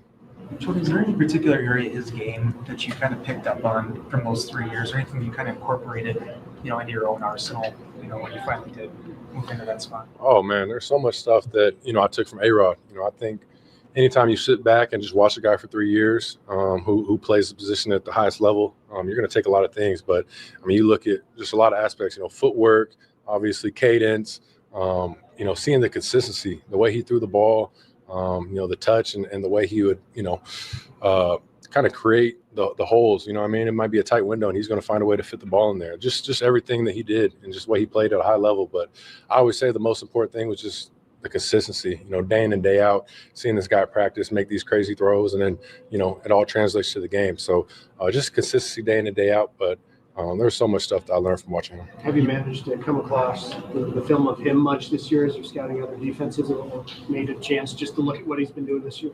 Yeah, no, I definitely, I'm a ball guy, so I've been watching. Anytime I can get to watch him on Sundays or whatever day they're playing, or like you said, anytime we're breaking down the team's defense and they played against them, I'm gonna watch it. I think there's a lot of carryover stuff that he runs over there. But I just love, I love watching him play. Obviously that's a guy that I came into the league 3 years, watched him day in and day out. So, I got a ton of respect for his game, the way he plays, and I just love watching. Did you see him get tackled by his own offensive line? I did see that, yeah. What did you think of that? It's just one of those things. It's crazy. Obviously you see his reaction. But I think that's the last thing on his mind was after he threw a touchdown to get tackled by his own guy. But it was funny to watch. Aaron, that's the best that there's ever been when it comes to taking care of the football. That's something that you've seen to really grow from your college days to now. How much did that influence kind of early in your career, kind of have a part of you growing in that area? Yeah, no, that's a huge part. Like you said, I think my first 2 years coming into it, I don't even know his stats off the top of my head, but his 2 back-to-back MVP years were crazy. Seeing a guy throw for that many touchdowns and that few interceptions. But, I think there's so many lessons you learn as a young quarterback watching him, just the way he's able to take care of the ball. And I think it obviously translates to winning games. And I think that's what we did in those couple of years. But, like you said, just the decision-making, being smart. Like I said, that's what he did every day. He didn't throw a lot of picks in practice, and it would all translate to the games. But I think that's just the experience he has, understanding defenses, understanding where he needs to go with the ball and not making, bad choices with it. So that was definitely something that was cool to see. So he left here MVP. Everyone knew he was going to someday be a future Hall of Famer. What was your locker room the first year after he was gone? Say it again. How did him leaving Green Bay change you guys as a team? Yeah, he left, and I was taking over the role of starting quarterback. So, obviously, I think there's going to be an impact anytime your quarterback leaves. Quarterback who's been here for a long time is leaving, and there's going to be kind of that transition from him leaving to me taking over. So, it was a little bit different. Obviously, we talk about for me in that kind of leadership role, something I had to build up and kind of grow into. But yeah, it's just like anything. Anytime you have guys leaving, you're losing obviously friends, but really good teammates. So there's going to be a little bit of a transition period. But I think everybody accepted me very well. Obviously I was here for 3 years, so it's not like I haven't been around. But I think guys embraced me taking over that starting role. Jordan, you mentioned you're still in touch with him. Is there any piece of advice he's given you, like since he left here, that's kind of stuck out to you at all? Oh, that's a good one. Nothing really jumps off top of my mind on that one. But we've had a lot of conversations. We've done I've seen him in the off season. We've done a couple of things together. So, I think anytime just being around him is cool. But, I don't think nothing really sticks out to me right now. You want to swap jerseys with him after the game? I do. I would love to swap jerseys, but who knows? I know they're breaking those throwback jerseys out. So we'll see. I know. I like to hold on to mine, so we'll see what he wants to do. But I need one for sure. Jordan, with his cadence, that's something I feel like you studied and learned working with. He still appears to be using that at the highest of levels that your defense has had. Sometimes they've given up free plays. And is there anything that you can tell them this week to help them not do that against him from being so close to him over the years? Yeah, no, I think that's one thing that he's mastered over his career is the use of the cadence and trying to draw free plays and things like that. And it's one of those things that Malik and Clayton are going to be trying to replicate all week of trying to do a good job trying to get the defense to jump off sides. But that's something that you get in the game, you just got to be dialed in and locked in and try not go for some of that stuff as a D line. So it's something that they'll be working all week and be studying, but it's definitely got to be a focus going against him. Hey, can I ask you one non-Rodgers question? On 4th and 2, when did you realize they were disguising and they actually were in man? And what do you think then? Is it like, oh my God, or what goes through your head? Yeah, no. So they kind of had the 3 safety defense they're kind of doing, trying to keep 42 as guard and tuck, but he tried to he was disguising man coverage from depth. And by the time I went to can the play and had motion, they started coming down, and I knew we were getting man coverage. But the play we ended up running was still a good play versus man. Obviously, it's not. We had kind of a man beater on, but I still like what we had, and it just comes down to winning those one-on-one matchups. So we're just going to let it eat. So There is quarterback Jordan Love of the Green Bay Packers getting ready for this week, a massive game, not only just for the storyline perspective, as the Packers take on the Pittsburgh Steelers, first time and probably only time that Aaron Rodgers plays the Green Bay Packers, but for both teams, it's a pivotal game. Pittsburgh's coming off a loss in division against Cincinnati, one that they did not anticipate losing, and they had been kind of rolling as well, right? Like, winners in across the pond in a game against Minnesota. They had been kind of a surprise 4-win outfit, and then get sniped by Joe Flacco and Jamar Chase and company on a Thursday night. They got a little bit of a long lead up to this game, that mini bye that you get off the Thursday night. And for the Packers, you just desperately want to keep this thing rolling. After 2 wins. You win 1 on the road, try to go get a second on the road, because the road trips have not been great so far for the Packers. No, they haven't been, but the Packers, hey, look, of all the issues we've been talking about and how much everyone, I don't say this, but like how much so many fans seem to have a problem with them every week. They are the top seed in the NFC. Not a bad place to be. We are yeah. the number 1 team in the NFC right now. Oh, by the way, so you want to keep that rolling. Like you said, Aaron's probably only chance to complete the 32-team win, beat everybody once, and beat the Packers. So both teams want the win. Both teams want to get this thing done. What stood out to you the most in Jordan's comments? Because obviously there's going to be so much, and everybody wants to find a moment, a time, a throw, a meeting that Jordan got some wisdom from Aaron.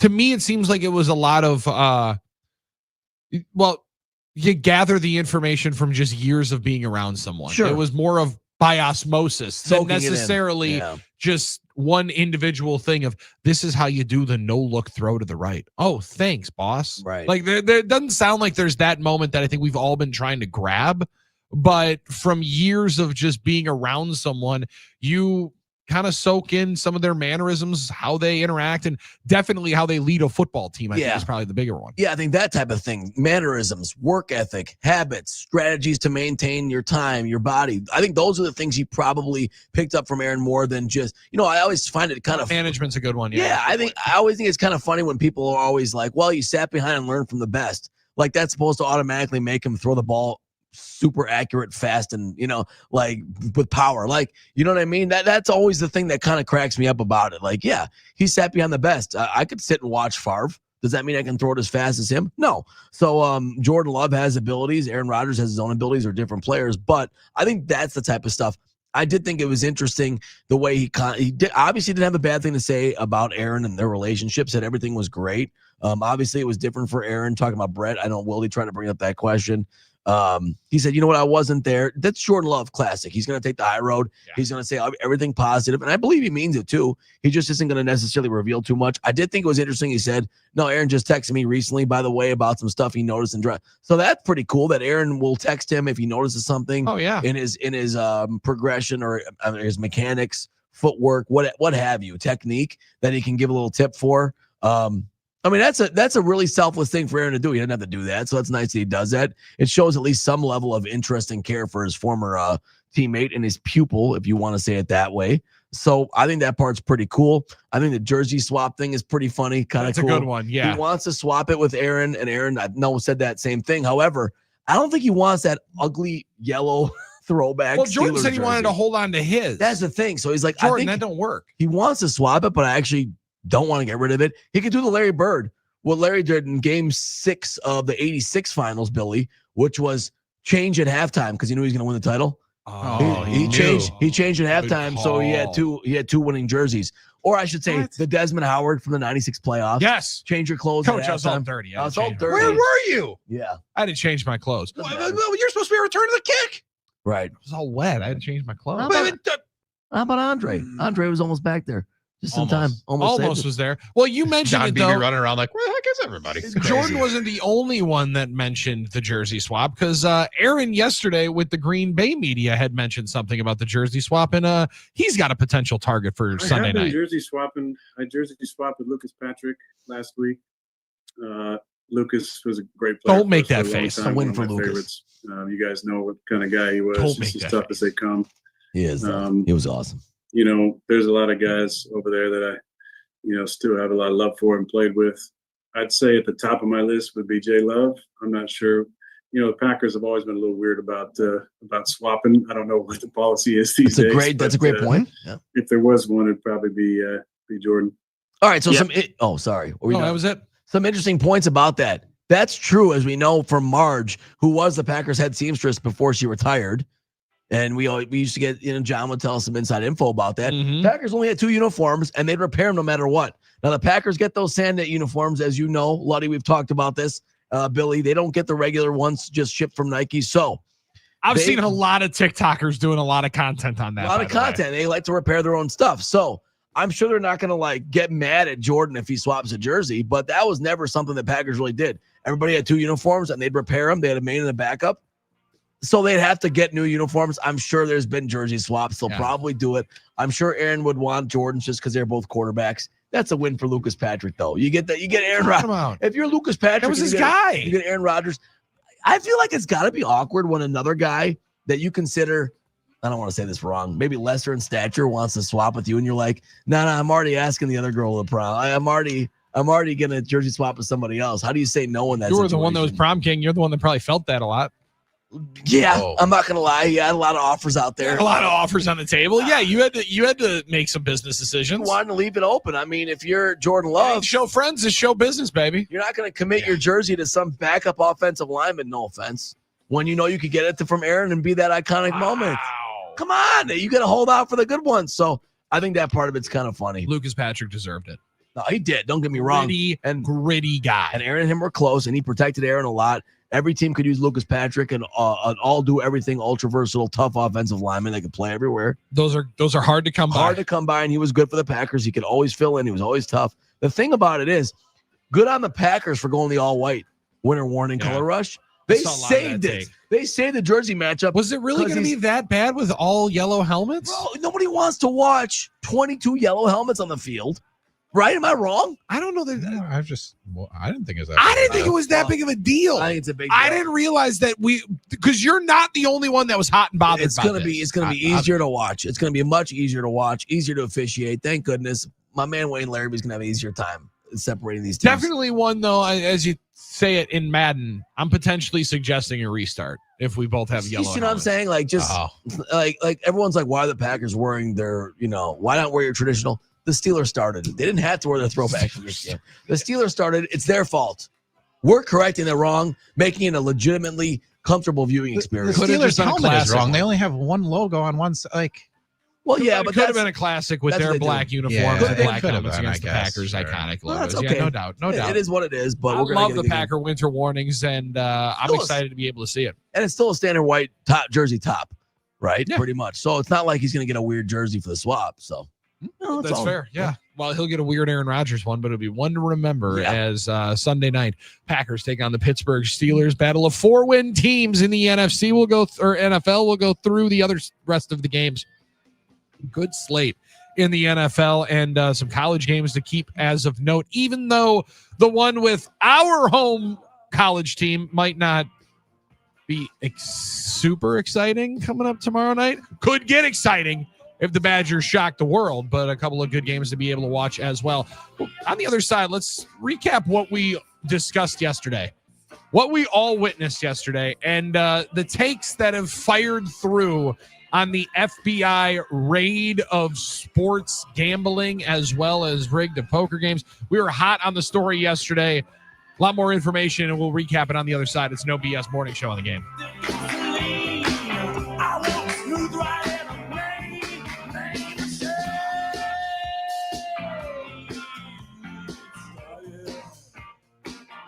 Packers, Steelers, Sunday Night Football. Our guys will be jacked up. Aaron Rodgers against his old team. Absence makes the heart grow fonder, maybe. I have a lot of great memories from my time there. A lot of great interactions with fans over the years. Living in Green Bay, living in Swamico, living in Hobart, going to Chives, being out and about, seeing people at the Piggly Wiggly when I'm shopping for groceries. Billy and Armin are getting you ready all morning for Sunday night's matchup here on The Game.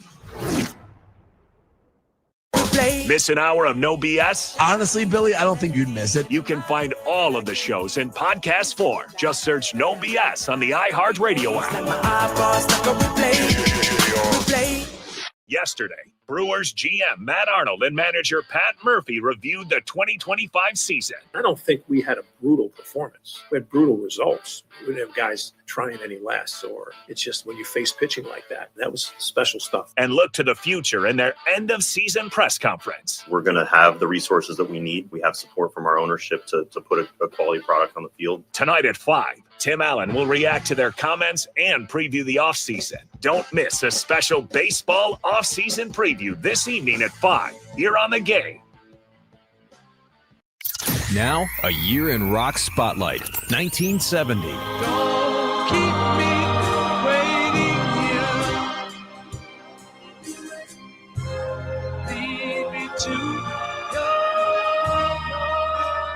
The Beatles released the Phil Spector-produced album Let It Be. It generates 3 number-1 hits, Get Back, Let It Be, and their final number-1, The Long and Winding Road. The Kinks song Lola, about a romantic encounter with a transvestite, makes #2 UK and #9 US.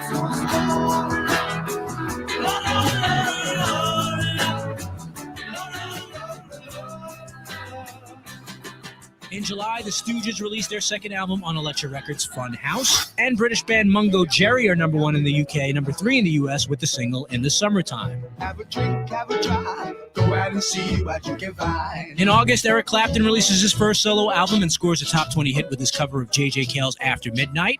Neil Diamond scores his first #1 with Cracklin' Rosie. September of 1970, Neil Young has a top 10 album with After the Gold Rush. War, an anti-war protest song by Edwin Starr, tops the charts. What is it good for? You tell me. Say it. Keep listening to iHeartRadio for more from 1970. Coming up. Now, a year in rock spotlight, 1973. In November of 73, Billy Joel's second album yields a minor hit with Piano Man, which goes to #25. Sing us a song, you're the piano man. Sing us a song tonight. Well, we're all in the mood for a melody, and you've got us feeling all right.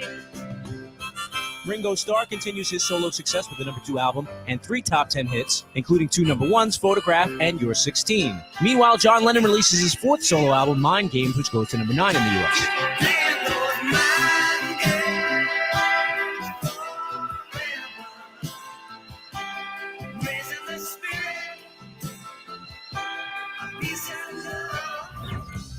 And in December, the single Taking Care of Business drives the second album by Canadian rock band Bachman Turner Overdrive to #4. Emerson, Lake and Palmer released their 4th album, Brain Salad Surgery, which goes to #11. And after passing away in a plane crash in September, Jim Croce has a posthumous #1 with Time in a Bottle. Looked around enough to know you're the one I want to go through time. Keep listening to iHeartRadio for more from 1973. Coming up. iHeartRadio goes one-on-one with Peter Gabriel to reflect on the WOMAD Festival's evolution. You know, we initially started this WOMAD Festival in 1980. The first one was 82, and it was very naive enthusiasm for some of these strange and wonderful things we were hearing. And as a failed drummer, you know, I was hearing grooves that I fell in love with, which seemed a lot more alive than what I was hearing on the radio. As a singer too, you know, these wonderful voices, and it's still continued that way. And it's a lot more difficult, you know, because the demise of the music business and record stores has made it extremely difficult for any minority interest label. But we work hard to focus online activities, and there is still, happy to say, you know, good audience, and the WOMAD Festival, you know, is, I think, like a lot of live parts of the business, actually flourishing, even though the records are not doing as well. Keep listening to iHeartRadio for more Peter Gabriel and all your favorite artists. Do you prefer Corrado or Junior? I prefer Mr. Soprano. Your tenure as boss was a short one. Actually, it was unusual in several ways.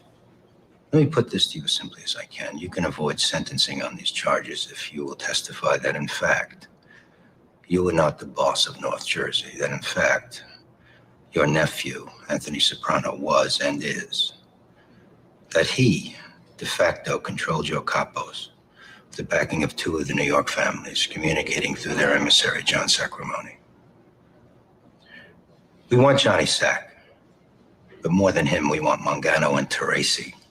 I want to Angie Dickinson. See who gets lucky first.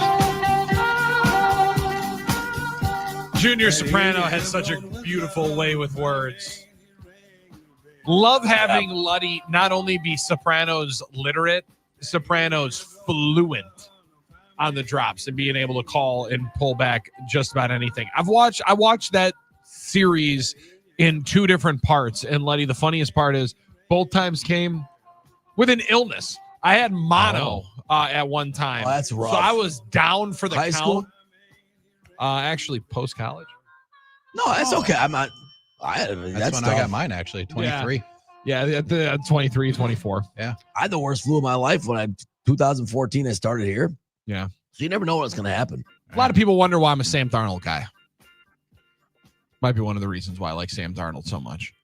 I think I'm missing something. Yeah. Remember he got the graphic thrown up of him out with mono on Sunday Night Football? Okay. Yeah. I get it now. Yeah. Understandable. It happens. I It remember. happens to the best of us. Happens 20, to the 24 years old.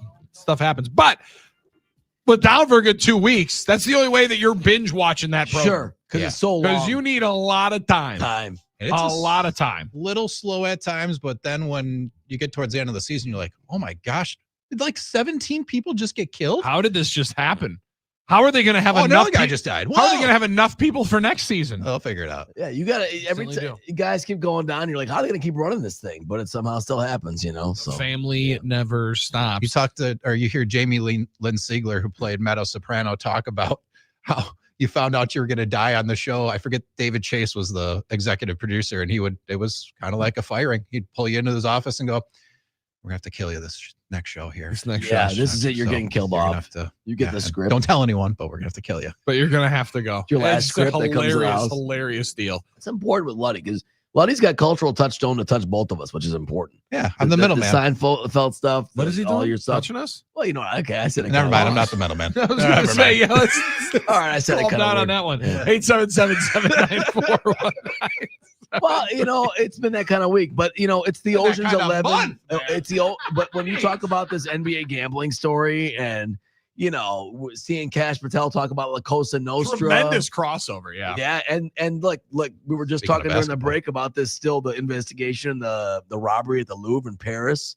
It's been that kind of Ocean's 11 kind of week. It is pretty wild, dude. Where it's truth is stranger than fiction. So. And the story that we were all over yesterday, and it was just hard not to get sucked up into the story. And now with more layers here, and I might sound like sports guy trying to defend sports. Okay. Because be a that lot guy. of times Okay. I am sports guy that defends sports. Be that guy. We get viewed as the toy department for a reason. Yes. We are fun. Well, we also play games. Oh, yeah, true. We play games. We talk about said games. And we talk about games. So there's some Toys R Us level to this. However, when it gets tied to the NBA yesterday, 31 individuals, so like 10% of the dealings were actually people that have ever been affiliated with the National Basketball Association. Now you can also group into, apparently it sounds like this is partially to do with the Jonte Porter situation, that kind of unearthed the much larger scale investigation, and the investigation name that we also found out yesterday, because I guess I was kind of unfamiliar with the FBI's game in this part of it, Armin. Yeah. They're pretty impressive with naming these different investigations. Nothing but bet. Oh, yeah, I know. How about that? Operation Royal Flush. I know. I love these names. Yeah. Great work. A tremendous job by the FBI. But there does seem to be a little showmanship in it, right? there just seems like a little bit of NBA deal. Like, okay, there's 3 guys that were in the NBA. However, that's what it's going to be when they're the highest profile individuals. Absolutely. And from reading more and more into it, yesterday we were going into and going off of only other people's knowledge of the situation, being able to read a little bit more of it and try to understand as much of it as we can. Again, we're not lawyers. No, and I got accused of being a hot take artist. Sometimes try to play one on the radio, but not play well. one on TV or movies if somebody pays me. Yeah. Everything we had. People play a lot of things on television. You see a lot of Johnny Sins lab coats on Twitter as well. But like you can, there's ways that you can analyze it and slice it and dice it and tie this guy to that one and this one to that one. Make it political, whatever you want. There's a lot of people making it political. Yeah. I don't know any of that side of it. All I do know is at some point, if you're around sports long enough, and I've never been to the level of any of the three individuals that are right there, but luckily enough, whether it was at a younger age as a team attendant, you saw a lot of different things. That's right. You saw a lot of different things as a team attendant. Especially we when had you a lot of gambling meetings when I was a ball kid for the Bucks. Yeah. Simply off of the insider information that you could have. And it was one deal where like you sign the slip and you're like, hoo, this is kind of interesting. This is kind of cool. And this is when it wasn't really legal, obviously. Right? Far from it when I was Except 15 years old. Except for in 2 states, right? So Back it's to- as clear, it was as clearly delineated and clean cut as to what information is allowed and permissible to get out and what is not. And as somebody that understands how much money everybody is making from this, because I saw the joke plenty. If the integrity and the thought that the games at all are compromised, it all goes away. The $11 billion worth of rights deals that the NBA just locked in. The 3 different partners, each paying multiple billions of dollars to air games. The money that's coming in from FanDuel, DraftKings, Potawatomi Sportsbook, Underdog, name another one, Prize Pick, all over the place.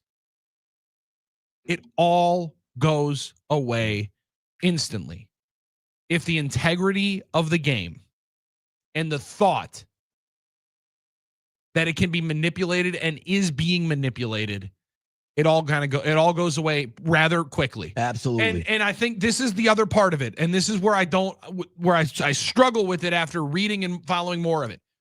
Just because Terry Rozier made $26 million this year on a contract, decided, or again, this is all alleged at this moment, allegedly decided that he was willing to risk his reputation, his career, for a certain amount of money. I mean, it's hard for me to see 50 grand when I'm making 26 mil. Right. Hard for me to see it. But again, I've never dealt with those kind of zeros. Never dealt with that. And I never those will. Numbers. Yeah. But just because there's one bad egg in the carton doesn't mean every single one is rotten. That's true of everything in life. I really struggled with some of the statements yesterday that were coming in, not only about just the NBA.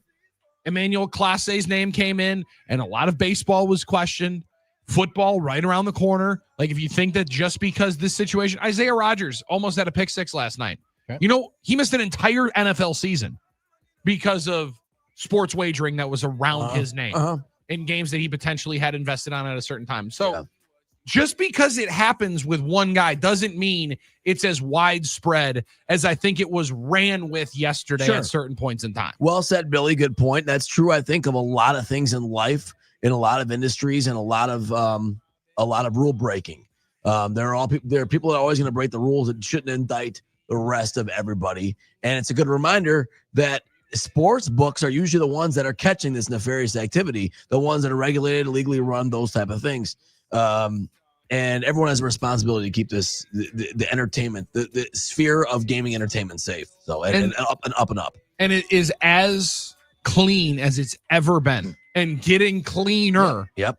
Because of situations like yesterday, and those individuals that decided to cheat the game are getting exactly what they deserve. The other part of it that I struggled with, and I think I got and saw a lot more of the reaction yesterday, and it did resonate. You know, some of this you're stealing from your friends. Yeah. Like, I mean, in all reality, like looking back on it and reading as much of it, there's some of that where you're just taking from the people that kind of got you there that you kind of are going to be around. That's tough. That's a tough one to see. But it doesn't mean that everybody in there is the wrong one. 877-794-1973. 877-794-1973. Aaron, Carolina. You got $200,000 to throw a game. not a game to get an under on a point. But again, either way, 200,000, 50,000, whatever it is, hard for me to look and see 200K when I'm bringing in 26 M's. Correct. So that's a different conversation. That being said, he'd pick it up if it was on the ground, wouldn't he? And I think that's somewhat of a, the idea Definitely there. be able to. And yes, allegedly. All alleged. Allegedly. All is alleged, and everybody is innocent until proven guilty. One thing I'm guilty of, Armin Sarian, loving Daisy's dips and loving doing no BS with Armin Sarian and Billy Schmidt statewide on the game. Now go say some, don't you? Yes, this is not alleged. This is a fact. I want to tell you about my new obsession, Daisy French onion dip. One of my guilty pleasures during football season is eating dips with chips, wings, and veggies while watching the big game. And now Daisy came out with a delicious Daisy French onion dip and a Daisy Ranch dip. Love that one. These are a game changer. Delicious as any homemade dips. They're made with real herbs and spices and other ingredients you'd find in your own home kitchen. So go give Daisy French onion dip a try. Look for Daisy French onion dip at a grocery store near you. Want to watch No BS? We'll do anything it takes. They're live on YouTube, Facebook, and X right now. We have a place for it. Just search 97.3 The Game. Now, a year in rock spotlight. 1974. All the band on the run. Band on the run. In January of 1974, the top-selling album of the year is released, Paul McCartney and Wings' Band on the Run. Bob Dylan, backed by the band, has his first #1 album with Planet Waves. In February, Jersey City's Kool and the Gang have a top 5 hit with Jungle Boogie. New York City's Kiss released their debut, which sells 75,000 copies without a hit single.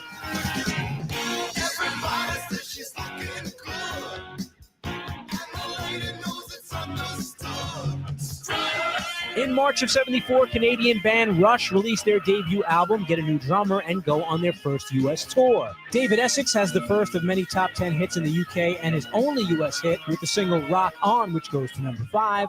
And Steely Dan hit the top 5 with the single Ricky Don't Lose That Number and have a top 10 album too with Pretzel Logic.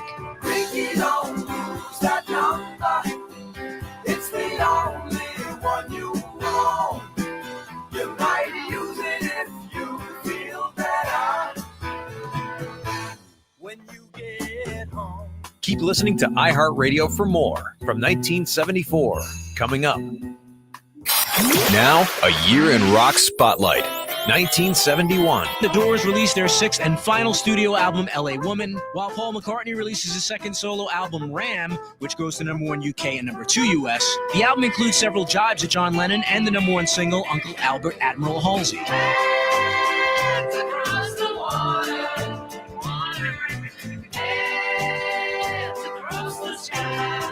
In May of 71, soul singer Marvin Gaye releases his concept album, What's Going On, and has 3 top 10 singles. And Rod Stewart's third solo album goes #1 and has a #1 single, Maggie May. Maggie, I wish I'd never seen your face. In July of 71, The Who releases Who's Next, that tops the charts in the UK and goes to #4 in the US. Teenage wasteland, oh yeah.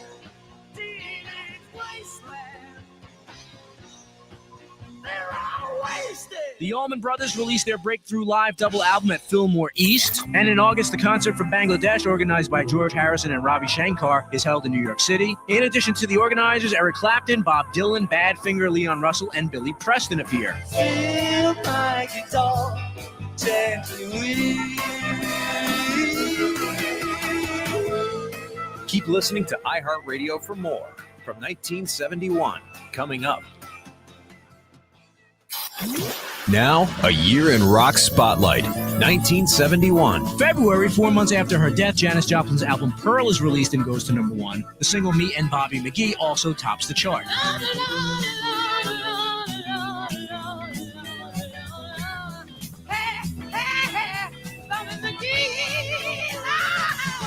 Bill Withers hits #3 with the single Ain't No Sunshine from his debut album produced by Booker T. Jones. In March of 71, Carole King releases her first solo album and scores 2 #1 singles, I Feel the Earth Move and It's Too Late. And And UK progressive rockers Jethro Tull have a top 10 album on both sides of the Atlantic with Aqualung. Running down his nose, greasy fingers smearing shabby clothes. Hey, Aqualung.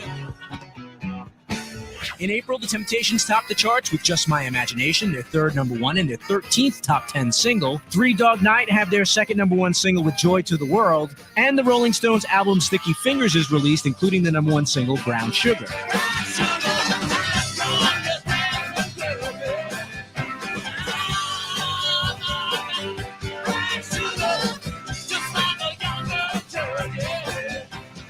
Keep listening to iHeartRadio for more from 1971. Coming up. iHeartRadio goes one-on-one with Rick Springfield to discuss some of the differences between his acting career and his music career. The hardest part is actually getting up at 5 a.m. for being on the road and then going out and playing. That's actually the toughest thing. The traveling has always been the hardest thing. I mean, I can get up at 5 o'clock in the morning for an acting gig because it's not high exertion. You're basically being driven somewhere, and you just got to work on the part. But this show is what I do it for because of the connection. That's my connection to people. Keep listening to iHeartRadio for more from Rick Springfield and all of your favorite artists.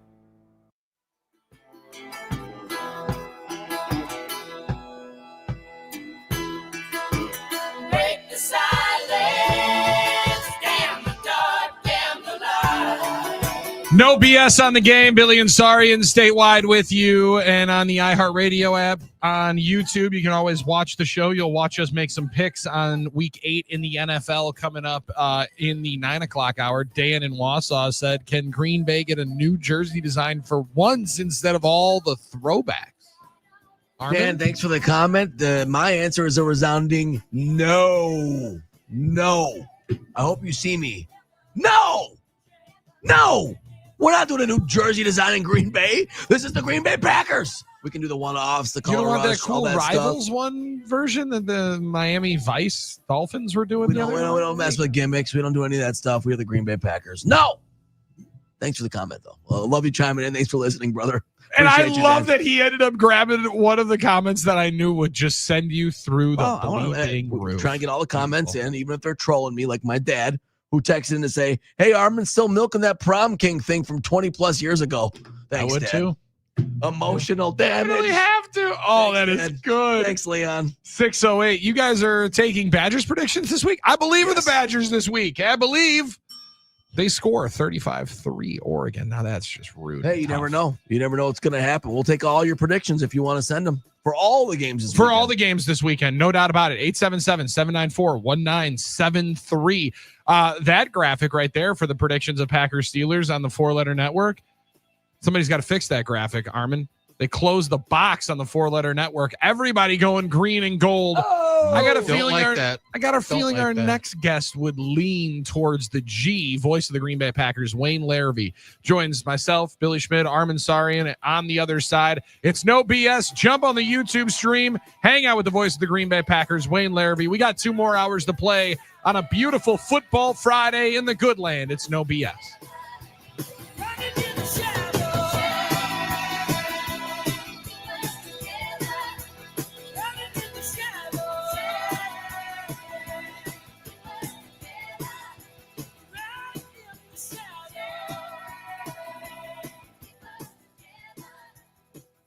Now, a year in rock spotlight, 1970. Don't keep me waiting here.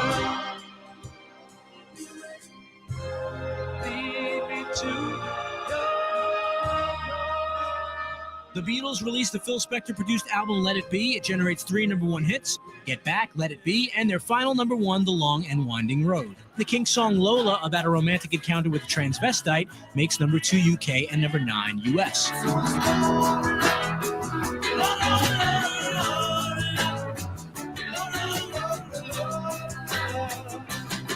In July, the Stooges released their second album on Elektra Records, Fun House. And British band Mungo Jerry are number 1 in the UK, number 3 in the US with the single In the Summertime. Have a drink, have a try. Go out and see what you can find. In August, Eric Clapton releases his first solo album and scores a top 20 hit with his cover of J.J. Cale's After Midnight. Neil Diamond scores his first number 1 with Cracklin' Rosie. September of 1970, Neil Young has a top 10 album with After the Gold Rush. War, an anti-war protest song by Edwin Starr, tops the charts. What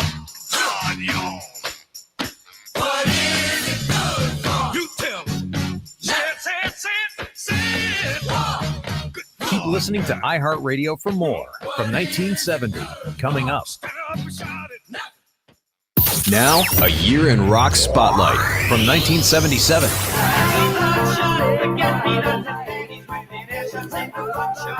In February of 77, 60s band leader Manfred Mann has a new band and scores a U.S. number 1 hit with a cover of Bruce Springsteen's song Blinded by the Light. In March, Foreigner released their debut album. It goes to number 4 in the U.S., driven by 2 top 10 singles, Cold as Ice and Feels Like the First Time.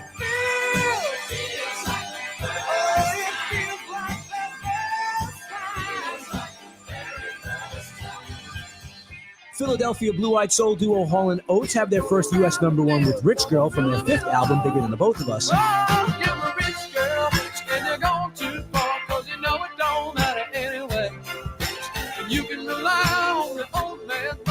Fleetwood Mac's album Rumors is released. It's their second number 1 album in a row in the U.S., dominating the charts at number 1 for 31 weeks. It spawns 4 top 10 singles, including the number 1, Dreams. When the rain washes you clean, you know.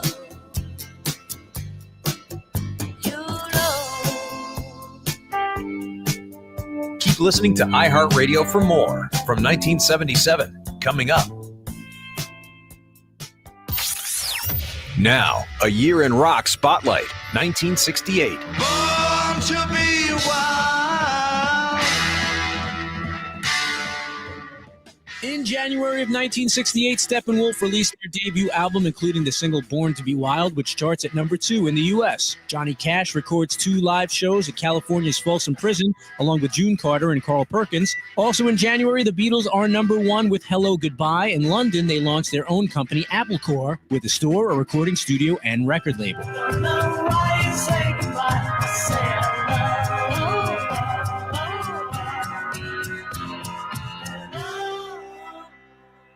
February of 68, Pink Floyd lead singer Syd Barrett is checked into a psychiatric hospital and the band replaces him with David Gilmour. The Beatles, Donovan, Mia Farrow, and others travel to India to study transcendental meditation with Maharishi Mahesh Yogi. And Bill Graham opens the Fillmore East concert venue in an abandoned New York City theater.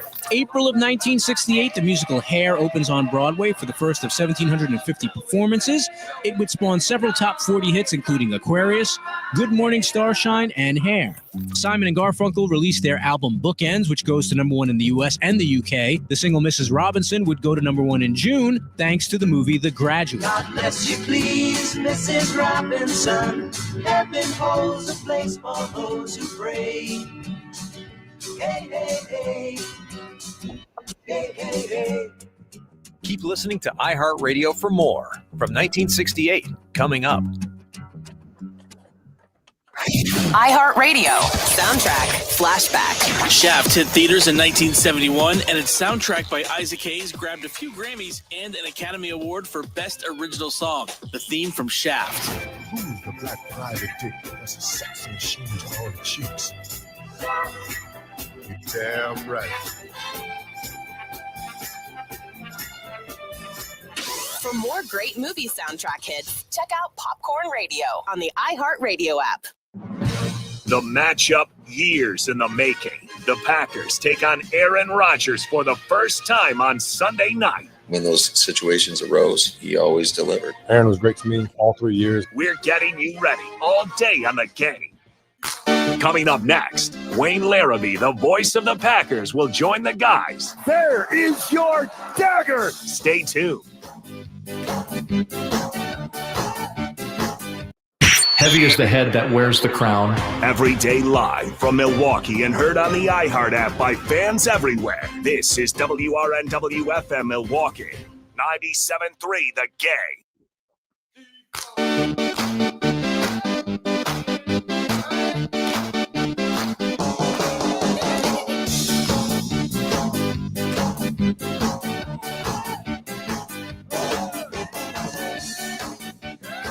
Welcome in, welcome all. It's No BS on The Game, 1070 The Game in Madison, and streaming live on YouTube and X. Best place to find No BS with myself, Billy Schmidt, Armin Sarian right there. And on Mondays and Fridays, find the voice of the Green Bay Packers, Wayne Larrabee, waking up with us at 8 o'clock before a trip to Pittsburgh and Acrisure Stadium to take on the Pittsburgh Steelers. Wayne, this one is as anticipated as any. Listening to Aaron talk yesterday, it's obvious a fondness that he has for the Green Bay Packers. I know, talking to you and having an opportunity to do a number of different shows with you, you had a good fondness for Aaron, for his intellect, his thoughtfulness, and just the competitor he was. How cool is it going to be able to call one more of his games this week?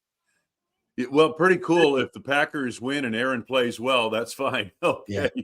But the Packers winning is the biggest thing about this game. I don't think there's any doubt about that for Packers fans. Aaron's legacy in Green Bay is already solidified, so that this can't possibly add to it. Yeah, two teams, Wayne, that are both near the top of their, well, the Packers are the current number one seed if you were to end it like that in the NFC, and the Steelers close to the one in the AFC. I would say that Pittsburgh has had more success maybe than they expected, although maybe we shouldn't be surprised with anytime Aaron Rodgers plays football well. Yeah, no, and he's playing pretty well, Armin. He's moving better than I've seen him in the last couple of years, certainly coming off that Achilles injury that wiped out a season 2 years ago. But he's moving well, and he still throws the ball well. And obviously the knowledge that's there, that's so much a part of playing the quarterback position, having a feel for when to get a team off a play that isn't going to work into something that will work at the line of scrimmage. Those are some of the elements that raise him to the next level at quarterback. Dan Orlovsky put out earlier today, Aaron Rodgers is the third quickest snap-to-pass quarterback in the NFL at 2.63 seconds. His average depth of target is under 6 yards, third shortest in the NFL. And it also, Wayne, speaks to the kind of players that they have that they're getting the football to. A number of different tight ends, a big offensive tackle looking tight end in Darnell Washington, Freiermuth, as well as Jonnu Smith are underneath guys. But DK Metcalf is a phenomenal weapon. And when you can get him the ball in short yardage, he can take it a country mile with that kind of speed that he's got. Well, the kind of speed in his build, Billy, he's a big guy, tough to tackle for small cornerback out there on the edge.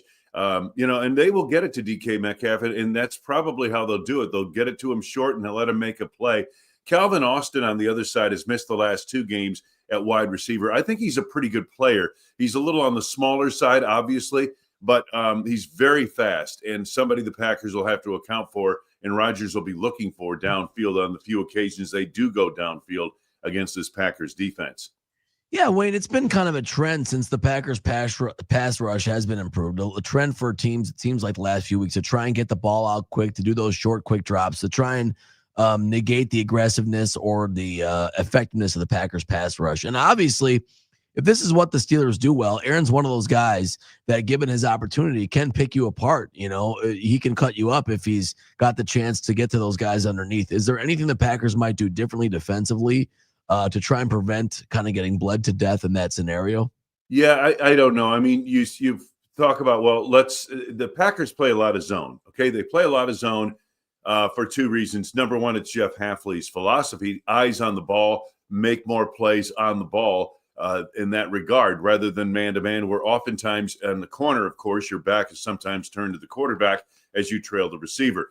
But the zone concept, maybe they tighten it up a little bit. Maybe they draw coverage a little bit closer to the line of scrimmage, at least at the snap. That's something I would maybe look for early on in this game.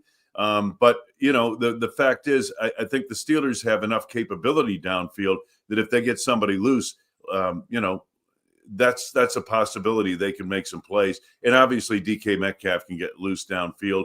But I think Calvin Austin also is another guy you've got to kind of look at in that regard. Yeah, I remember when he was coming out of the draft a couple of years ago from Memphis, you and I had a conversation about him on day 3, and it was like, well, he's a speedy guy.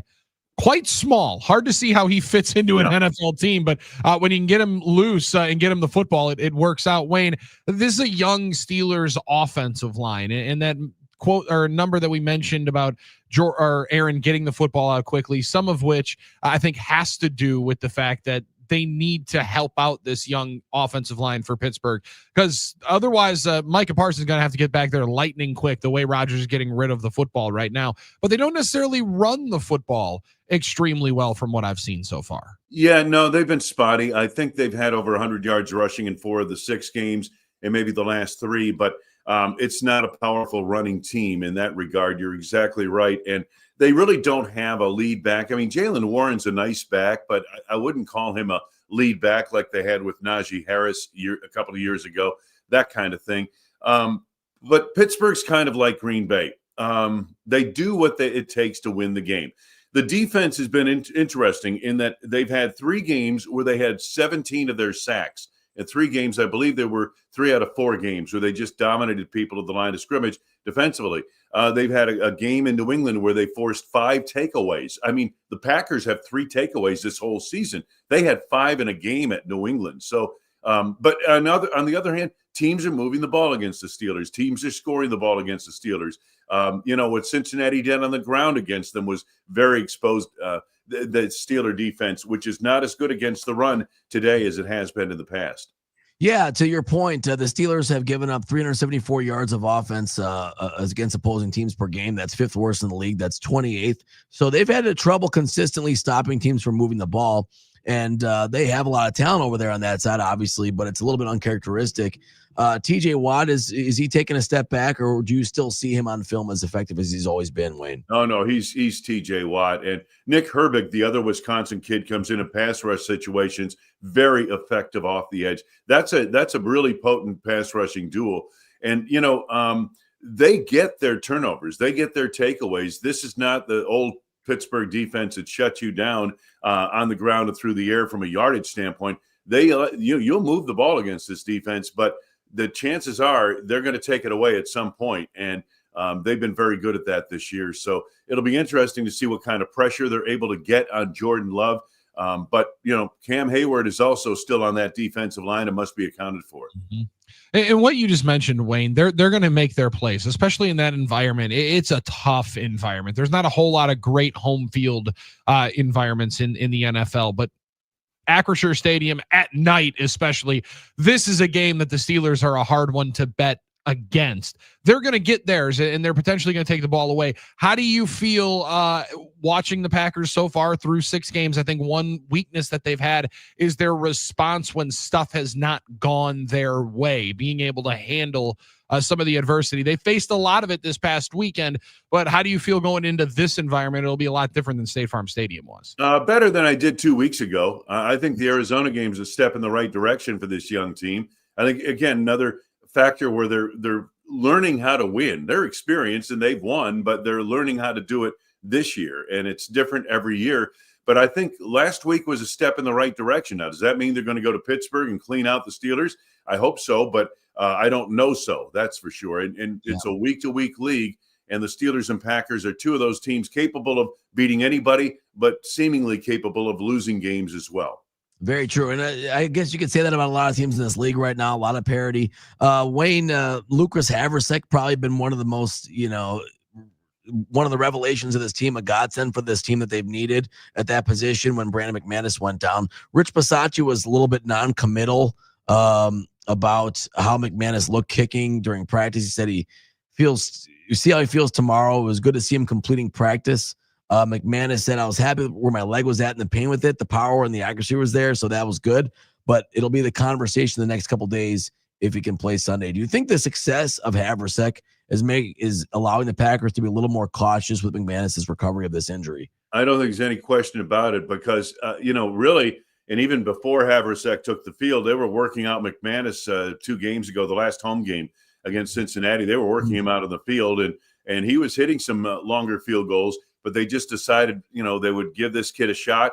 And I agree with you, Armin. I think that tendency to hustle McManus back into the game, maybe he could have kicked last week. But the problem is you also risk further injuring that that muscle, and therefore, you could lose him for a much longer period of time. But Havlicek's, outstanding ability since we've signed allows them that they could even probably say, McManus, that's it. We'll wait another week on this. We'll see how this whole thing goes. And again, I think they're right. How he feels today after kicking yesterday, that'll determine pretty much what he does this weekend. Our conversation with Wayne Larrivee here on No BS brought to you by Potawatomi Sportsbook. Bet above the rest. Discount liquor, family owned and operated in Milwaukee and downtown Waukesha. My favorite since 1960. And Wisconsin Concrete Coatings, built in Wisconsin, built to last.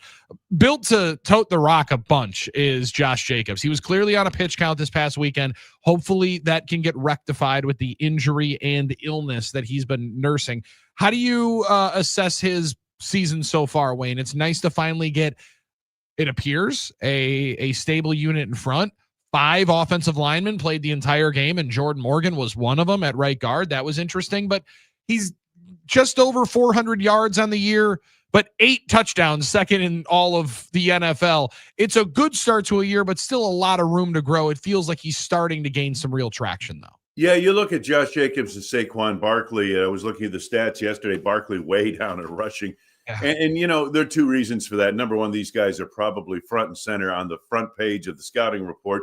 And number 2, their offensive lines probably have not had as good a year as they had last year.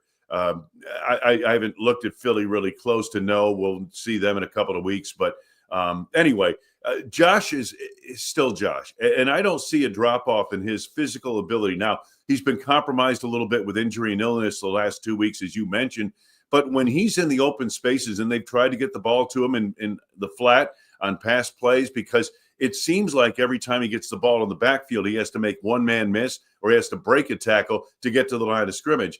I thought it was a little better last week. I think the Packers have been running the football better the last couple of weeks, but getting that line back, I think that's been the number one thing with the running game, guys. It's not so much Josh Jacobs. It's the offensive line with the injuries and the changes they've had up front. That cohesion has not been there in the running game, and maybe this is a team in which they'll try to work the ball on the ground a little bit more. Yeah, no doubt, Wayne. There's been a lot of made this week, obviously, because of the matchup with Rodgers and the Steelers, about the relationship that Rodgers and Love had. I think both have said positive things about it. Rodgers was always helpful to Jordan Love, and Jordan Love always had great things to say about the way he was treated by Rodgers in the locker room coming in as a first-round pick. And there was a lot of comparisons made to the way Aaron Rodgers was treated by Brett Favre. A lot of people have asked that question this week. You were able to observe everything to both transitions. Did you see an obvious difference in that sense, or was that something that was kind of behind closed doors? The way Rodgers kind of treated Love coming in and versus the way he was treated by Brett Favre. Yeah, it was pretty different. I'd say 180 degrees different. Rodgers said what he said in the media, but with the team, within the team, and with Jordan Love, Rodgers was very good, and he helped him. He gave him, a lot of knowledge about how to play the position of quarterback, because we've talked about it last week. We talked about, there are a lot of athletes playing quarterback, and that's good in college. That's great. You can win a lot of games in college doing that. But if you're an athlete playing quarterback in the NFL, you better be a quarterback first and an athlete second. And that's really the key. Jordan Love and Aaron Rodgers had a good working relationship, from what I understand, a good personal relationship. That's a little different than Favre and Rodgers, who got off to an icy start. But by the time Brett was set to retire in 2000, after the 2007 season, they'd become pretty good friends. And I think they pretty much stayed that way. Not the Favre, return during family night in 2008, notwithstanding. That was a strain, there's no doubt. But this is a different situation. You have a different type of team here. This is Steelers. This is not Vikings. It's not Bears. And so the animosity that would normally be there when you play those teams and your former quarterback is starting for them, that's a big deal. But this not so much, because the Steelers are not a common opponent of the Packers or a big rival. Yeah, and there's a real respect factor, Wayne, I think, between the two franchises, and the fans think the same. You mentioned it. There's just definitely not the consternation or the pain in the pit of my stomach like there was for that week 4 Monday night game going up to Minneapolis, or the return date in November when Brett first came back with the Vikings. I also think time heals all wounds, and this has been a little bit further away. But Aaron's going to, the old president, Mark Murphy, once called him potentially, allegedly, a complicated fella. You're a little complicated. It's always been a different relationship with him and the fans. However, I don't know if people don't want to believe. I think he truly adores Green Bay and loved his time as a Green Bay Packer. How do you think he will, as time goes on, be remembered as a Green Bay Packer? Because when those moments in those games that we mentioned with the Vikings happened, I didn't think there was going to be 70,000 people welcoming Brett Favre back. Mm-hmm. I wouldn't anticipate there was that much venom for Aaron Rodgers, but I kind of hesitate to think the same reception when he returns. What do you think? I think he'll get a great reception when he returns. And I think Aaron will probably go out and retire as a Packer formally. And, I think once it's all said and done after this year, people will be great on Aaron Rodgers. He was probably, you could argue, the best pure quarterback in the history of the franchise from a talent standpoint. Now, he didn't win as many titles. He didn't get to as many Super Bowls as some of the others. But nonetheless, he was, as a pure quarterback talent goes, put the tape on and show your grandkids, because that's how the position's supposed to be played. Yeah, no question. And from a broadcasting standpoint this weekend, I have to ask, Wayne, how happy are you that the Packers are going to wear their all-white winter warning uniform so you don't have to look at 22 yellow helmets on the field? Yeah, Because no, that's great. I actually like that color scheme, by the way. Not that it matters what I like, but I actually like that color scheme. I'm a little worried about the Steelers. There's a lot going on those jerseys. Lot going on. I think the numbers on the front are white but black on the back, and I don't know about TV numbers, but there's stripes, there's V's, there's all kinds of things going on. But at least you know that there'll be different color helmets. I appreciate that you make sure to give Wayne the TV number update here on Friday before you take. These are things Wayne's got to worry about, and I try to help him out, a little bit. So it's like a kicker worrying about the wind going into the game. Sure. How's the broadcast location, though? Are you guys at least like in the stadium, or are you in section 438 like it felt like you were last week at State Farm Stadium? I felt bad for you. That place feels like you guys are at the top of the Coliseum. Yeah. No, it's a long way away from the field. Larry even said that. This is a little closer to the field. We're kind of in the corner, not in the corner of the end zone, but maybe at the 10-yard line on one side. So it's a little better angle. Yeah. Packers haven't gotten a victory in Pittsburgh in decades. Time to be able to change that coming up on Sunday. Art Starr was quarterback. Phil Bankston was the head coach. The year was 1970. Amazing. You guys weren't even, your parents hadn't even met by then. That's true. No, and I wasn't even a figment of anybody's imagination at that time, Wayne. I'll tell you that much. I was a nightmare for the thought that would be coming up at that point in time. And these uniforms are the 1933 ones for Pittsburgh. They were known as the Pirates back then. They weren't even the Steelers yet. They were the football Pirates, and they were 3-6-2. So big deal. What's so great about that? Pirates. Yeah. Well, maybe we have to work that into the broadcast coming up. Maybe so. I'll try and send you some info. I was going to say, luckily Armin will be back here to be able to send you in the info. Wayne, always appreciate it, man. Safe travels, and we'll be listening coming up on 95.7 Big FM, the new home here in Milwaukee for the Green Bay Packers. Always appreciate it, brother. Have a good one, guys. Talk to you Monday. See you Monday. There is Wayne Larrivee, the voice of the Green Bay Packers. Our conversation with Wayne Larrivee brought to you by the Potawatomi Sportsbook. Bet above the rest. Discount liquor. Family owned and operated in Milwaukee and downtown Waukesha since 1960. And Wisconsin Concrete Coatings. Built in Wisconsin. Built to last. Wisconsin Concrete Coatings. Phenomenal job that they can do in your garage and or basement, depending on where it would end up going. 877-794-1973. I do think that he enjoys your update on the TV numbers. Well, no, I appreciate that. And I'm just, trying to help a little bit, do the best I can to contribute any way I can, So I did think it was funny. I didn't really realize, you had the New York Football Giants and the Baseball Giants, right? You had the St. Louis Football and Baseball Cardinals for a while. And you had the Pittsburgh Pirates Football and Baseball for a while. So how about that? There were a lot of them. Yeah. I also like that adds in a lot more information and context to when you say the New York Football Giants. I've just been saying it because it's fun to say. It is fun to say. Sure, but that's fun to say. It used to be a point of it used to fact. actually mean something. Do you think some lady walked up to a player in the 1933 and went, "You a football or baseball player?" Oh, I think so. I think she went up to Byron Whizzer White, the star of the 33. Eventually became U.S. Supreme Court Justice, by the way. Wow, Yeah, he was a star of Colorado. I wonder she wanted him. I think. Sorry, Colorado. Listen, he only left. You had that information from the 1930s, guys. I saw the roster here, and then I think he went to play with the Lions. I don't know, man. It was a wild time back then. This is why Supper Club Sounds Mark like at 877-794-1973 hits up on the talking text line, like the YouTube feed on my TV, fellas. Come on now. Great to see you guys up close. Armin, you like getting up early this morning? No BS rocks. I really appreciate the kind words. It's not that I like getting up early. You know, no one's going to sit there and say they prefer to do it. But if it's for this reason, to talk on this show with you guys, Billy, Luddy, and to these people, the great listeners.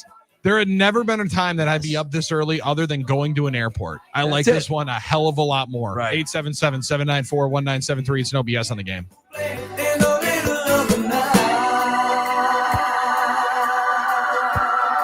Packers, Steelers, Sunday Night Football. Our guys will be jacked up. Aaron Rodgers against his old team. Absence makes the heart grow fonder, maybe. I have a lot of great memories from my time there. A lot of great interactions with fans over the years. Living in Green Bay, living in Swamico, living in Hobart, going to Chives, being out and about, seeing people at the Piggly Wiggly when I'm shopping for groceries. Billy and Armin are getting you ready all morning for Sunday night's matchup here on The Game.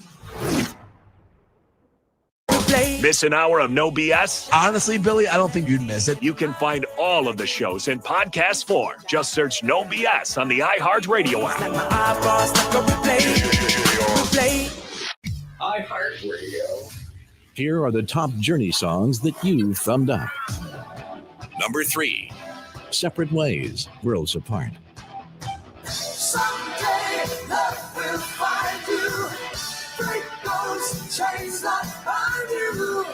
One night will remind you. Oh, we touched away on separate ways. Number 2, Any Way You Want It. Beautiful change. Oh, she said, any way you want it, that's the way you need it.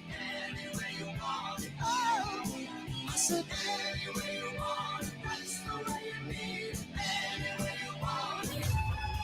Number 1, Don't Stop Believing. Don't stop believing. Hold on to that feeling. Street light, people. Hear more from Journey and similar artists now. Search for Journey on iHeartRadio. All your favorite music, all your favorite stations, all free. Now, a year in rock spotlight, 1969. In May of 69, Neil Young releases his first album with Crazy Horse, Everyone Knows This Is Nowhere, featuring the songs Cinnamon Girl and Down by the River. The Who released the double concept album Tommy, which goes top 10 in the US and the UK. Even on my favorite table, he can't beat my best. His disciples needed him, and he just does the rest. Stop crazy, clever fingers, never seen him fall. That cat dumb and blind kid, sure plays a mean pinball. David Bowie's single Space Oddity, released to coincide with the Apollo 11 moon landing, reaches number 5 in the UK. Also in July, Bob Dylan has a top 10 hit with Lay Lady Lay in his new, deeper-sounding vocal style, which he attributes to quitting smoking. Whatever colors you have in your mind, I show them to you, and you see them shine. Lay, lady, lay, play across my big brass bed. Blood, Sweat, and Tears have a number 2 hit with Spinning Wheel, popularizing the so-called brass rock movement that includes BST, Chicago, and Electric Flag. Drop all your troubles by the riverside.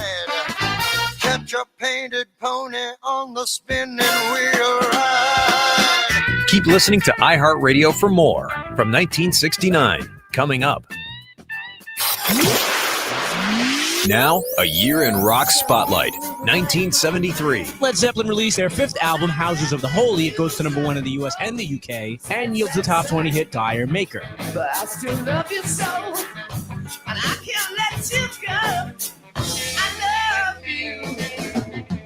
Ooh, baby, I love you. The Doobie Brothers released their top 10 album, The Captain and Me, with the singles Long Train Running and China Grove. And in June, Joe Walsh and Barnstorm have a top 10 album buoyed by the single Rocky Mountain Way. Also in June of 73, George Harrison scores the number 1 single, Give Me Love, from the number 1 album, Living in the Material World. And Chicago's 6th album goes to number 1 with 2 top 10 hits, Just You and Me and Feeling Stronger Every Day.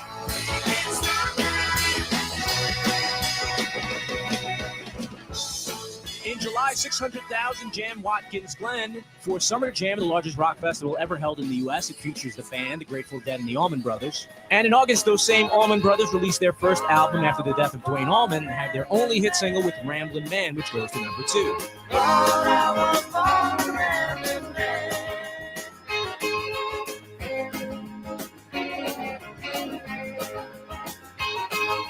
Keep listening to iHeartRadio for more from 1973. Coming up. If you really want to support our troops, just contact the USO. You can't believe how much they do for us. To find out how you can help, visit us at USO.org. The USO, until everyone comes home. If you have a smart speaker, listening to WISN has never been easier. Just tell Alexa, Google Home, or Siri on HomePod to play 1130 WISN on iHeartRadio. Then sit back and enjoy the excellence. Well, I got to tell you, it's just occurred to me what the student body has been chanting for the last 2 or 3 minutes. It's the name Rudy. Dan Rudy, a walk-on senior, subject feature article in yesterday's student newspaper, The Observer. After toiling for 2 years and partying right. Field and go get it, kid!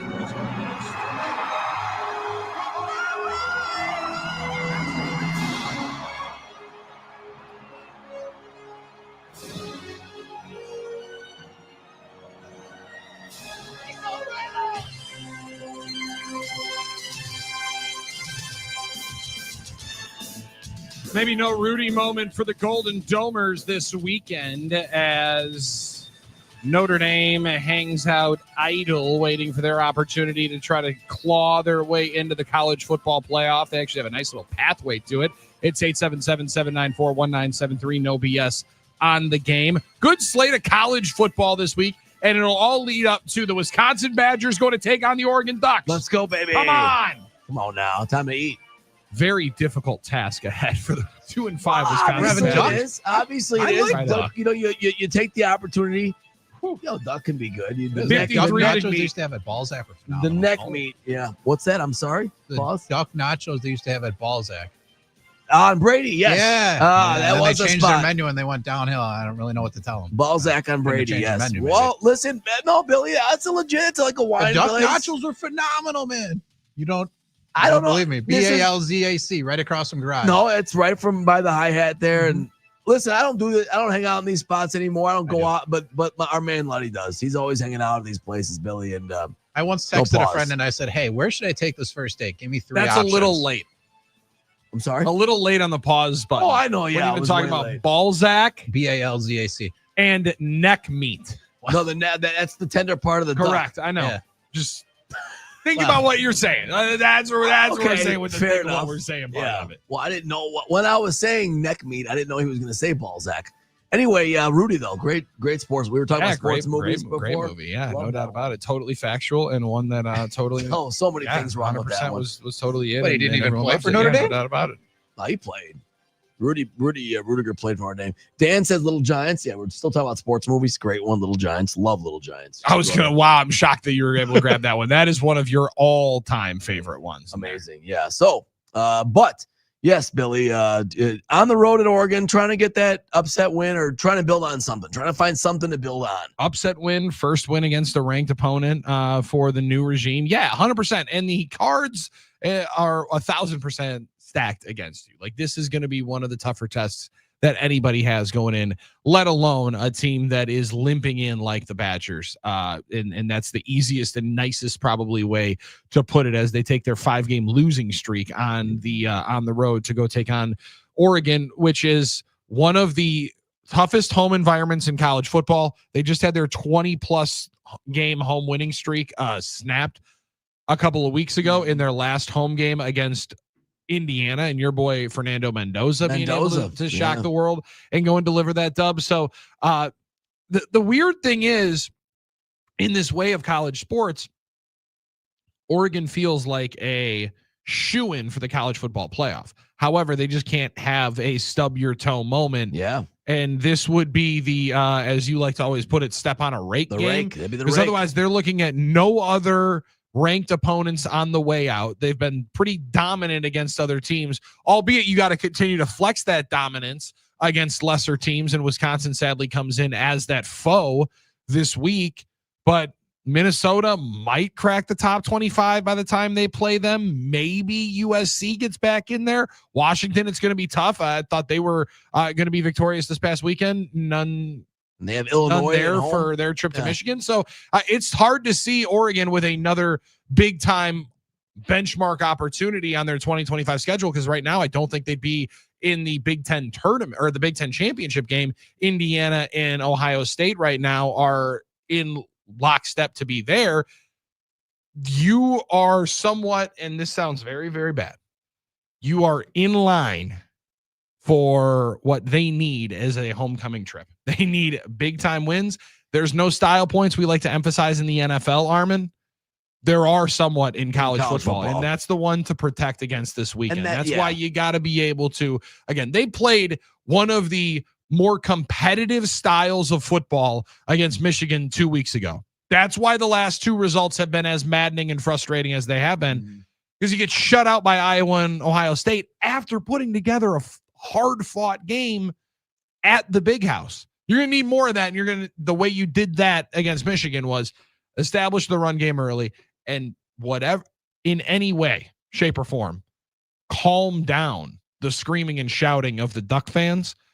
You got to be able to do that, because otherwise it could get really ugly really early. It couldn't, especially to your point, Billy, that there are some style points in college football, and there are teams that are going to be playing a whole 60 minutes because of that. It is a sobering thought and a very sad one that you have become the rake.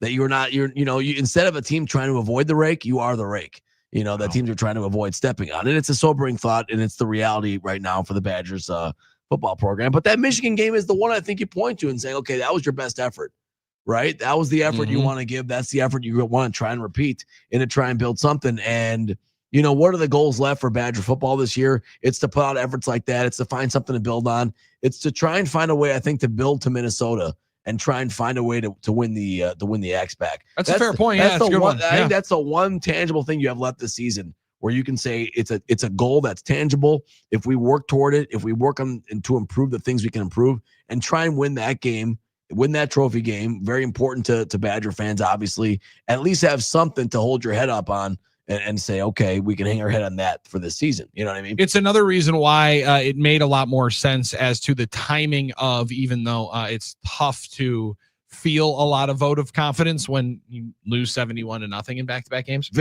very tough. Let's be aggregate honest. Score of two games at home. But it's why it was rather imperative for the university to say, Fickell's coming back.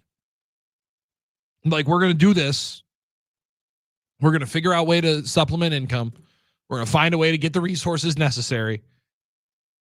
And we're going to go at it in 2026. Because right now, you have to start making some decisions, Armin, for players as well as coaches, as well as your entire staff, as to who you're going to try to target for the 2026 season. Like you just mentioned, absolutely, you can hope to turn around, but you got to be able to build to something and to be able to hold together the rest of the locker room to try and build some good feelings, some good vibes, and some positive play together to Minnesota. You had to know that the head coach is coming back, because otherwise there would be a lot of the opportunity to not only just fracture, full on separate. And that locker room would be in a brutal spot for not only the rest of the 2025 season, but for whoever comes in to pick up the piece. Absolutely. And that's all you can do. I mean, if you're in the mud, if you're in this situation, if you are in a spot that seems hopeless, looks hopeless, all you can do is do your best to do everything you can to try and improve and get better and get out of it. I mean, right now, there's, it's bleak for fans. And obviously fans aren't involved in the day-to-day operations of the program. So the first thought is, do we get a new guy in here? What happens? It's hopeless. Why even try? I haven't heard a lot of that, Billy, not to switch leagues. But with Nate Hobbs, I mean, it's Nate Hobbs had a It's a bad good one, game, yeah. so it's over. Do we trade him? How can we improve the position? It's like, well, I think all you can do is hope he gets better and work to get better if you're Nate Hobbs and the coaching staff and try and put him in better positions. And because performance is not linear, right? So the Badgers have really struggled this year, obviously, and as of late. All you can do if you're Luke Fickell, coaching staff, and players is you got to try everything you can to get better. And that's preparing as much as you can, playing as hard as you can, practicing, studying, whatever you can do to at least look yourself in the mirror and say, I did everything I could possibly do. If I wasn't good enough and this was my best, this is my best. But that's all you can do in this situation right now. So it's a lot of give up kind of vibe and feeling from fans, which I understand. Understandably so. Because Yeah, they're I not, get that. it totally looks bleak and they're not involved in the situation. But in the midst of this situation, and Luke Fickell's the coach, the players are the players, you got to try and get better any way you can. You got to try and find some positives any way you can. And you got to try and do all you can to try and get yourself out of the quicksand and get this thing turned around. And that's really the only answer right now. It's not to, sit and complain and sit and worry, have pity on yourself. And unless you just totally want to give up, and that's the type of competitor you are. Well, and you can't do that. Yeah, and again, it's different when you're in the locker room and on the field, and when you're a fan, 100%. And it doesn't mean in a disparaging way. It's just like you have a different set of circumstances for it, and I don't disagree or despise that part of it. Matt I don't. Milwaukee said, take Wisconsin predictions, Oregon 66-zip. Well, Matt Milwaukee, I know if that is the score, he's going to be hanging out with us on the Badger Football postgame show, built with Cleary Building Corp, built with pride before the Shamrocks play. He'll be applying the Shamrock and celebrating having that score correct. But I just, Armin, to your point, there's only so much you can do from, and if this week the decision was made as to how they are going to go forward, I don't think it makes a whole lot of sense, and it's counterintuitive to me to sit up here and rant and rave and say, well, you have to make a change. You have to make a change. They just said that they're not. So now that's not the reality. This is going to be the reality. Yeah. How do you make the reality better instead of wallowing in the frustration and anger of where you're at? And you can absolutely do that. And I hope I'm wrong, but I think there's going to be a lot of that coming up on Saturday night. But now you can start looking forward, and you got to try to grab whatever subtle positives there are in what might be a very, very disappointing one. A couple of good highlights: Mason Posa, Cooper Catalano. We like seeing some of those young guys, especially Cooper Catalano from the state. Dan and Wausau said Badgers always had a top defense with Jim Leonard around. They did. They also were beaten up on the Big Ten West. Yeah. I mean, different situation. It's a totally different situation. It really is. They were also 4-3. They were good, but they were amazing. It's some revisionist history there with that. Yeah. Well, and I mean, I think he's talking more about when he was a coordinator under the Paul Chryst deal. But there was a different landscape of the sport. NIL. No NIL. Very different world in the transfer portal. But I get the point. I totally do. And you have to try to get back to that because you've put that as the standard. But then the entire operation, entire university, which it sounds like, again, I am taking their word for it in the letter that was put out by Chris McIntosh. They have identified some of the issues. Large portion of it could be funding. They are going to rectify said issues in 2026 and see if the results are positive. It might be a slower burn. He said it could be a little bit longer than instant gratification of the next 8 games. Yeah. So now you got to be able to live in that reality as to where they're at. 877-794-1973. Take a quick time out. Go back to the pro game. We're going to set our predictions for the entire NFL slate coming up in the 9 o'clock hour. And we're going to fire in a parlay of the day at the Potawatomi Sportsbook as well. Let's talk more about the matchup coming up this weekend, Packers and Steelers. Couple of key players on the Steelers side that might factor into how the Packers have to play defensively. That on the other side. He's Armin Sari, and I'm Billy Schmidt. Andrew Ludwig's with us as well. And you're at 877-794-1973. It's no BS on the game.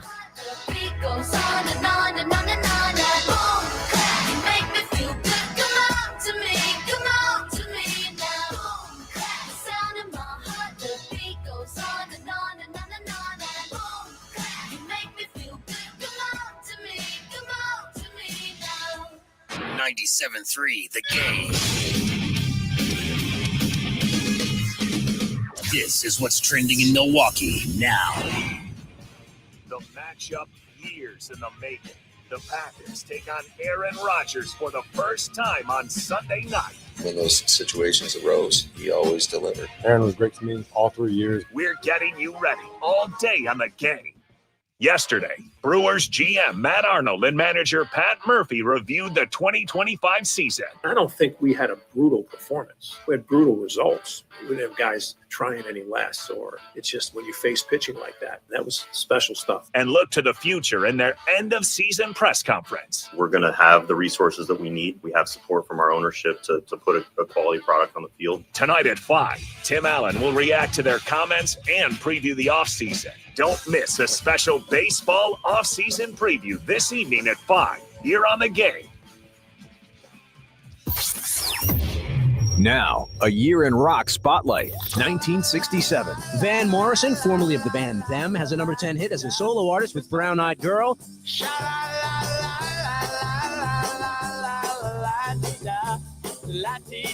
In July, LA band The Grassroots scored their first top 10 hit with Let's Live for Today. And UK supergroup Cream, featuring guitarist Eric Clapton, toured the US for the first time. In the sunshine of your And in September, Janis Joplin's band Big Brother and the Holding Company signed with Columbia Records and released their debut album. October of '67, Memphis band The Box Tops, including 17-year-old gravel voice singer Alex Chilton, have a number 1 hit with The Letter. ticket for an aeroplane. Ain't got time to take a fast train. Lonely days are gone, I'm a-going home. My baby used to put me together. My baby used to put me together. Issue of Rolling Stone magazine is published in San Francisco, featuring an interview with John Lennon. The Who have their first and only U.S. top 10 hit with I Can See for Miles. In December, they smashed their instruments on the Smothers Brothers TV show. Keep listening to iHeartRadio for more from 1967 coming up. iHeartRadio. Here are the top Eagles songs that you've thumbed up. Number 3, Life in the Fast Lane. He was too tired to make it. She was too tired to fight about it. Life in the fast lane surely make you lose your mind. Life in the fast lane. Life in the fast lane. Everything, all the time. Number 2, Take It Easy. Take it easy. Take it easy. Don't let the sound of your own wheels make you crazy. Come on, baby. Don't say maybe. Number 1, Hotel California. There were voices down the corridor. I thought I heard them say, welcome to the Hotel California. Such a lovely place, such a lovely place, such a lovely place. Hear more from the Eagles and similar artists now. search for the Eagles on iHeartRadio. All your favorite music, all your favorite stations, all free. iHeartRadio. Here are the top Michael Jackson songs you've thumbed up.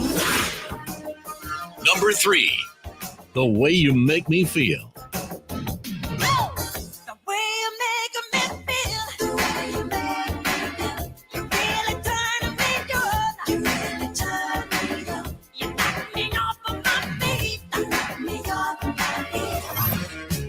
Number 2, Beat It.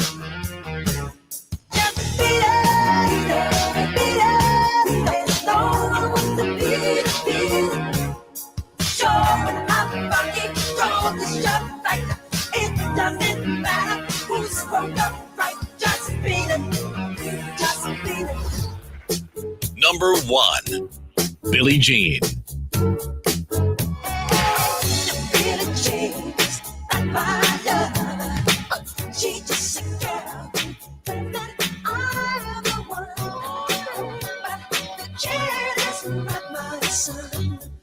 Hear more from Michael Jackson and similar artists now. Search for Michael Jackson on iHeartRadio. All your favorite music, all your favorite stations, all free.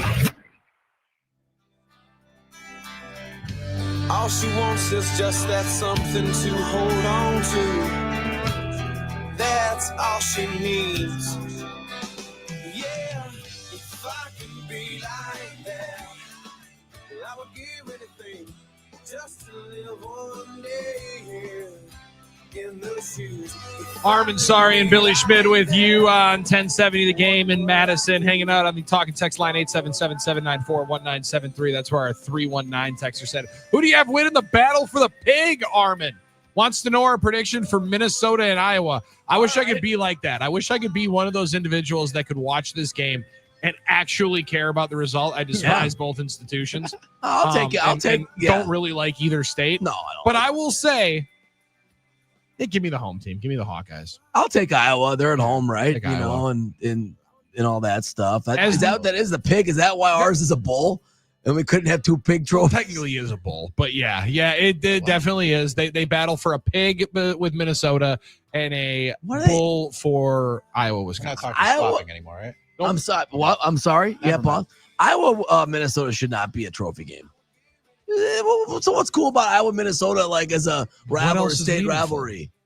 I don't know. Minnesota's got Wisconsin. That's it. Iowa, Wisconsin. That's the heartland. I get it. Iowa, Minnesota. I don't know anythody thinking about Iowa. What goes down on that state line? Yeah, nothing goes down on it. Nobody cares about Minnesota. That part of it. A lot of people go down to the state line so that they can go gamble in Iowa. Yeah, probably something like that. Oh, Yeah, they got Duke, casinos. and then never They got mind. sports betting there. They don't in Minnesota, so I think that's probably why people go to Diamond Gyms. But I would again, I see that one. The one that doesn't make a whole lot of sense is the fake one that Nebraska's just trying to have a trophy with The anybody. Freedom Trophy, I guess, but- was a little contrived. Yeah, the Nebraska Iowa one I don't see as much. I totally get not liking Iowa and Minnesota. I'll go with Iowa just because they're at home and listen. As much as I will rip on both potential head coaches, respect the heck out of Kurt Ferentz. Yeah. Oh, absolutely. No, You gotta respect the hell out of tip the cap to Kirk Ferentz. It's not and easy PJ to keep Fleck. a I job just that long, I just yeah. can't row with that. Yeah, no, it's not easy to keep like to have that much stability in a program as Kirk has had in this day in college football and that job and that industry. You know, so Oh, it's remarkable. Yeah. McAfee's been calling PJ Fleck like a round of golf. Has that one shot each year that makes you keep coming back. Yeah, I guess that's true though. I like that. That's pretty good. I don't know if they really had like those moments. I guess I haven't Minnesota? really- yeah, the They- big one upset that they've been waiting for. I think they tied right for when they a beat division. Wisconsin. Yeah, whatever. So When they beat Iowa. But yeah, there we go. 319. You're welcome. The I would've- obvious Hawk fan there in the 319 area code. the Heroes Trophy, right, for Iowa, Nebraska. Now that's I'd be lying if I confirmed that. Yeah. Why isn't I it? appreciate you It being should be subtle corn. saying that. I mean, Iowa and Nebraska have a lot more in common because of the corn situation. That's fair. That's Yeah. all it is. It's flat corn, right? So to me, it's flat land and corn. So to me, it's like they should be battling for a big trophy that's a stalk of corn. I mean, that is so obvious. But the fact that it wasn't, I can't help. I mean, the Great Plains. I we mean, gotta have this- some pigs in there as well. Nebraska, though, they have been, and I know Iowa's a big pig state. There's more pigs than people in Iowa. That's for Yeah, not even close. More pigs than people. Look it up. Yep, that is a Nebraska, fact. not sure. I mean, you always the way you rip on Iowa is the way I've always thought about Nebraska. You know, Yeah, and I do think I need to channel more of that disdain towards Nebraska than Yeah, Iowa. Iowa's Yeah. way more fun than Nebraska. I mean Des Moines. I mean, you got Des Moines, Dubuque. You have the big truck stop, which is kind of cool. Obviously, you know, I love that. Keyword lowercase kinda. Absolutely fair. Summit in fair. Iowa City is a good time. What is that? That is a bar that they A bar in Iowa. A bar in Iowa, known in also Iowa. as It's a great Scummit. time. Scummit. It's pretty awesome. I mean, I love that. But other than that, yeah, there ain't too much in Iowa. Well, it is what it is, right? And it's one of those like, yeah, some of these trophy games are more contrived than others, Billy. But hey, if you want a prediction, I'll take Iowa over Minnesota. I think they're favorites. I would assume they are.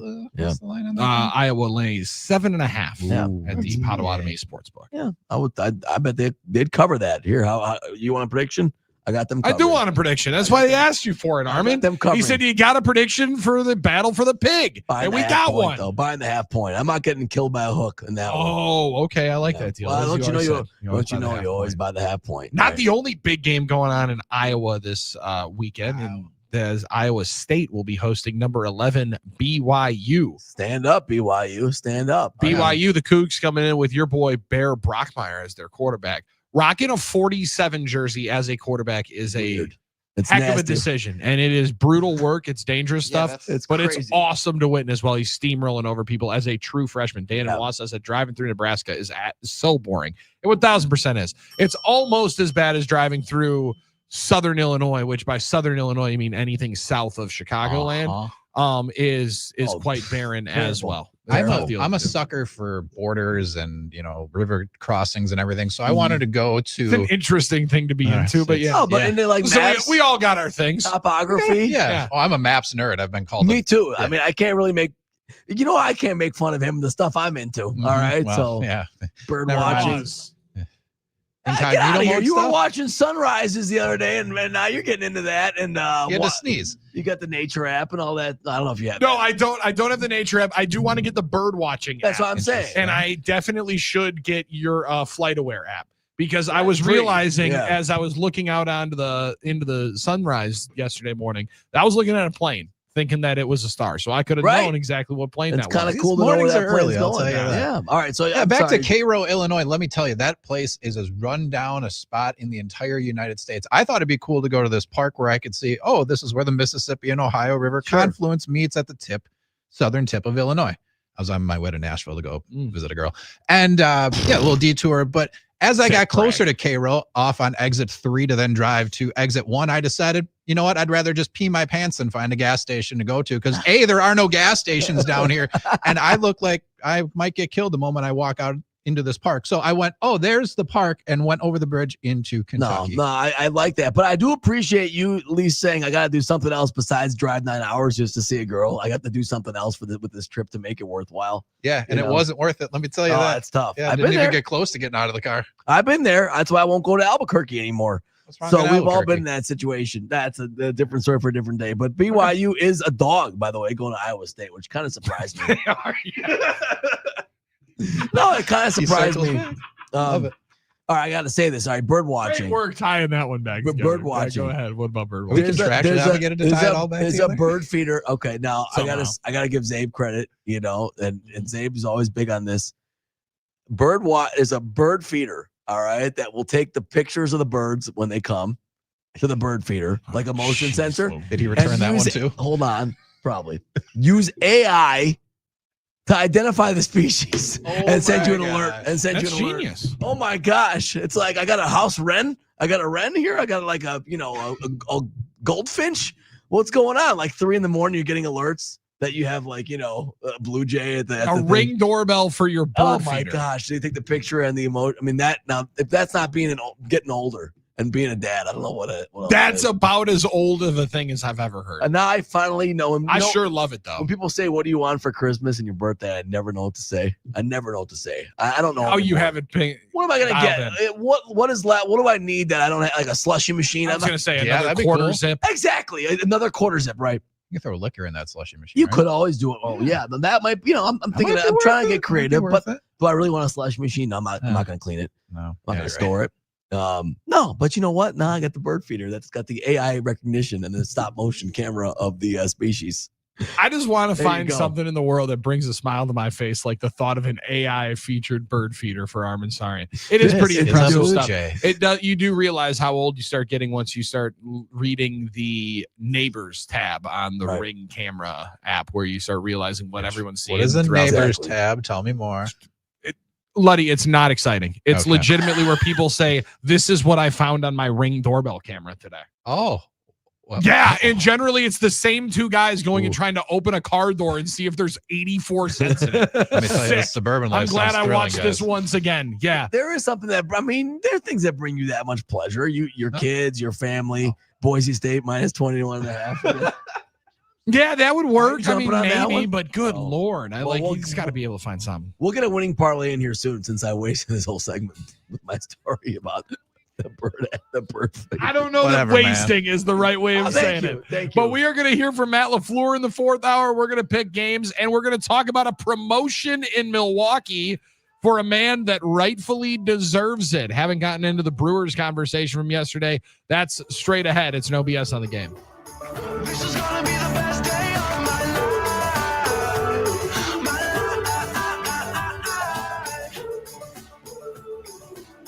This is gonna be the best day of my life.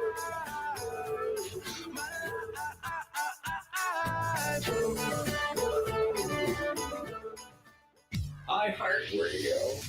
Here are the top John Mellencamp songs that you've thumbed up. Number 3, Hurt So Good. Hurt so good. Come on, baby, make it hurt so good. Sometimes love don't feel like it should, baby. Hurt so good. Number 2, Small Town. No, I cannot forget from where it is that I come from. I cannot forget the people who love me. Yeah, I can be myself here in this small town. And people let me be just what I want to be.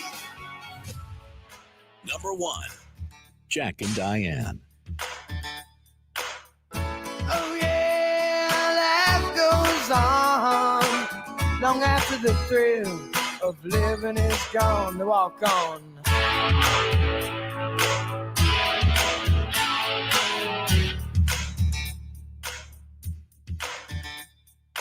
Hear more from John Mellencamp and similar artists now.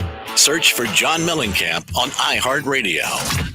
All your favorite music, all your favorite stations, all free. Now, a year in rock spotlight, 1973. Ain't it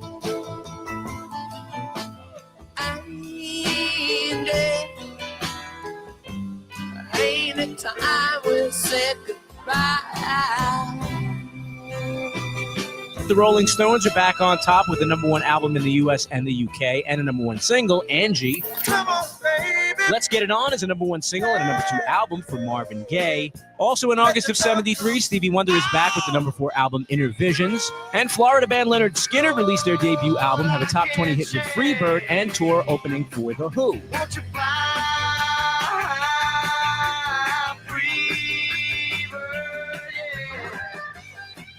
Fast forward to October, where on their 8th album, the Steve Miller Band debut a smooth blues rock sound and scored number 1 hit with The Joker. I'm a joker, I'm a smoker, I'm a midnight toker. I sure don't want to hurt no one.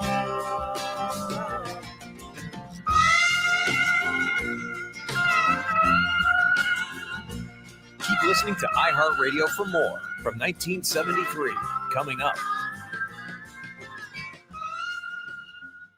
iHeartRadio. Here are the top Blondie songs that you've thumbed up. Number 3, One Way or Another. One way or another, I'm gonna find you. I'm gonna get you one day. Maybe next week, I'm gonna meet you. I'll meet you. Number 2, Heart of Glass. In between, what I find is pleasing and I'm feeling fine. Love is so confusing, there's no peace of mind. If I fear I'm losing you, it's just no good. You're cheesing like liver. Number 1, Call Me. Emotions come, I don't know why. Cover up love's alibi. Call me on the line. Call me anytime. Call me on the line. Hear more from Blondie and similar artists now. search for Blondie on iHeartRadio. All your favorite music, all your favorite stations, all free. iHeartRadio goes one-on-one with Elton John to talk about the power of a song. Take someone somewhere else. God knows I've been taken so many places by other writers, other performers. That is the power of the song and the power of the performer. Without music, my life would have been, it's been a constant, whether I've, from 3 years old when I started to play, it's been a constant, whether I've been happy, sad, breaking records, ever, and it's always got me through the good and the bad. Keep listening to iHeartRadio for more Elton John and all your favorite artists. Packers, Steelers, Sunday Night Football. Our guys will be jacked up. Aaron Rodgers against his old team. Absence makes the heart grow fonder, maybe. I have a lot of great memories from my time there. A lot of great interactions with fans over the years. Living in Green Bay, living in Swamico, living in Hobart, going to Chives, being out and about, seeing people at the Piggly Wiggly when I'm shopping for groceries. Billy and Armin are getting you ready all morning for Sunday night's matchup here on The Game. Want to watch No BS? We'll do anything it takes. They're live on YouTube, Facebook, and X right now. We have a place for it. Just search 97.3 The Game. Broadcasting live from the top of the ratings. How's the air up there? This is WRNW Milwaukee, 97.3 The Game. Number one for sports and stuff. Ventura Highway in the sunshine, where the days are longer, the nights are stronger than moonshine. No BS on The Game. Billy and Sarian with you. I do got to say, Andrew Ludwig. Yeah. Andy Ludwig. Andy.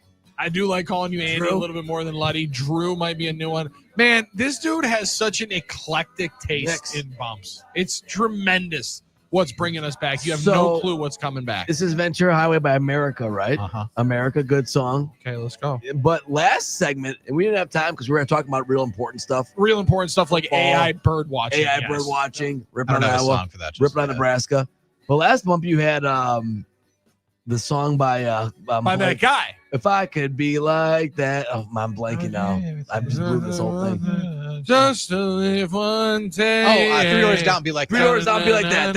Thank you. There you Thank go, goodness. American Anyway, Pie 2 soundtrack. by the way. American Pie 2. That was the moment. Yep. That was one of the best moments, one of my favorite movies ever. He said, how's this for a Bandcamp story? Yep. That's when he went back to Bandcamp to go get Michelle and realized that was the And girl. do the thing they did at Bandcamp? He bailed Oh, on he bailed on Nadia. He bailed on Nadia, who Which, he thought you he know. wanted, and he realized what was really in his heart was Michelle. And he said, how's this for a Bandcamp story? And then they came back to the house to have the party, and that's when it went into Sum 41, In Too Deep. So that was a great moment and a great movie, one of my favorite movies of all time, American Pie 2. And that is our second mention today of Thomas Ian Nicholas, who was in that movie as well. Pretty impressive stuff. Yeah, and that book ended the show. I mean, that's the 6 o'clock hour, the 9 o'clock hour. That's what you get on here, you know? So that song, In Too Deep, is what they played at that moment for that song? Or for that moment of the movie? For that moment, yes. Not Yes, good surprising. one. Yeah, 877-794-1973. Great times. Curtin Grafton said, geez, you guys are killing me. As long as you're not talking about Blue Chew, I'm good.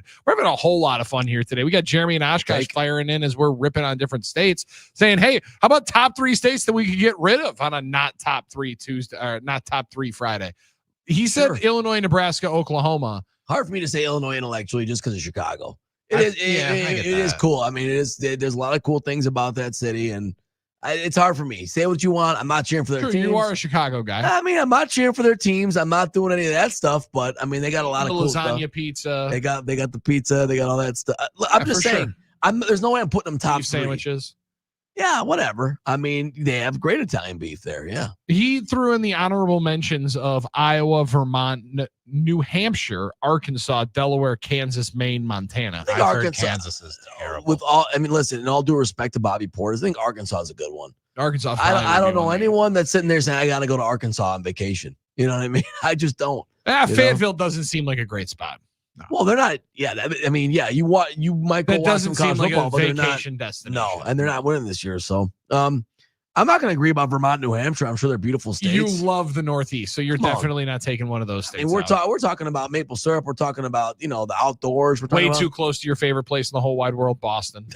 I knew you were going to bring that up at some point. Well, I knew it's Maine's the a great Northeast. place. There's no way you're taking anything I've out been from the there. Northeast. And Maine's. I've been to Maine. Maine's awesome. Can we Lobster, gerrymander the and lobster, just, the topography. And can we things. gerrymander? Because anything in southern Idaho, no, thank you. You know better than us, big Sky you guy. know But then a once lot you get more up about by that the one. Never peninsula been. looking thing up by Boise and then into Sand Coeur Point. d'Alene, it's beautiful. Sand Point, where Jerry Kramer was from. Mm-hmm. Yeah. See, you guys are talking about a lot of stuff that I don't know a whole hell of a lot about because there's one place that I like to be.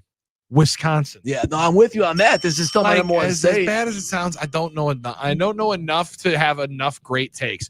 Outside of my one time through to Iowa, the only thing I could think of was how the hell do we get out? I'm with you on And that. let's get out as soon as possible. So that's where a lot of my disdain and hate has come from there. I've been to Indiana a few different times. That's where our friend John hits us up from at 877-794-1973. And on the YouTube chat right there, that's a classic feel-good song. It's a very, very good feel-good Friday. Yeah, Feel Good Friday. A lot of people are fans of Andrew Ludwig's producing skills, so I like that. Yeah. I'm Dan one in as well. Wausau, Nebraska, New Mexico, and California. I'm all in on New Mexico with you.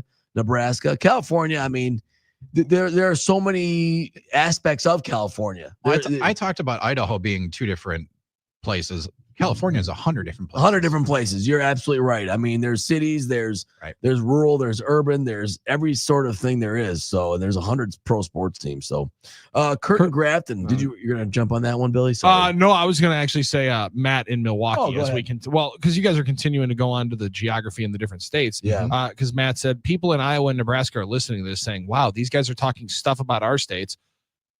Their co-host is legit saying bird watching is fun. That's true. So I guess Good point. maybe we should all watch ourselves here as we're criticizing everything else in the whole. It's a good point. But Matt, if I got people in Iowa, Nebraska listening to this, that's the premise of your text, then I must be doing something right. Might be winning. Yeah. I mean, if they're all listening to me and hearing about it. So you're right about the bird watching. I did throw that in there, and it probably wasn't, I don't know, the best use of the real estate. I think it's almost pretty cool though. I appreciate Keyword that. almost. Yeah, Now, Austin and appreciate that. Spring Grove, I think is pretty cool, but this might also be on my side. Now that I'm married, I look forward to a couple of things: smoking meat, playing poker, and watching football on Sunday, and that's about it. Nice. Austin, hopefully you're not playing with Chauncey Billups. Hey, Hopefully you're playing in a fair game. Just don't play with Chauncey with those sunglasses. And one of those special glasses. Did you see that? Man, that's crazy. Dude. What the contact lenses? Dude, this is crazy. Cards that roll through. One of the most Ridiculous crazy thing. stories. I can't even wrap my head around it. But I mean, we're gonna get more of this unfolding. I'm sure as the time goes. Yeah, And more. everybody out there saying, "Hey, you haven't seen the last of it." I got Gilbert Arenas putting funny tweets up about him being the Throwing himself in there, Yeah. joking like the snitch. Yeah, no doubt about it. Yeah, More so- importantly, what's going on that smoker this weekend? Yeah. Could be a pork butt. That's what's going to go on my Traeger this weekend. I'm telling you, Billy, you know how to smoke meat, man. And when you Pause. bring those ribs in, that's something special. It's like that guy in the meme when it falls off the bone. I mean, it's really good when you Like do Aaron it. So Ashby's Well, there's arm. gonna be some. Yeah, there's You gonna be some. master there's the gonna be Traeger. there's gonna be some pulled pork in here on Sunday night for Packers and Steelers. yeah, will be. it's got that's an amazing Yeah, thing. there'll to be hear. there'll be some It's an meat here amazing on feeling. Sunday night, no doubt about it. I'll need to eat it. Speaking Speaking of of Packers, Potawatomi though pregame too, because you can get the burger then have the meat. that's a good question. I mean, Don't say the quiet part out loud. oh, okay, all right. Yes, but yes, Well- we will be at Potawatomi coming up on Sunday when Doug Russell starts up his coverage at 3:00 with Packers Game Day. Since you brought it up, Curtin Grafton, on that topic, I'm debating after work if I run to Potto and put 5 large on Pittsburgh. Good Wow. Lord, Wow, let's go, Kurt. that's Wow. a bigger unit size than mine.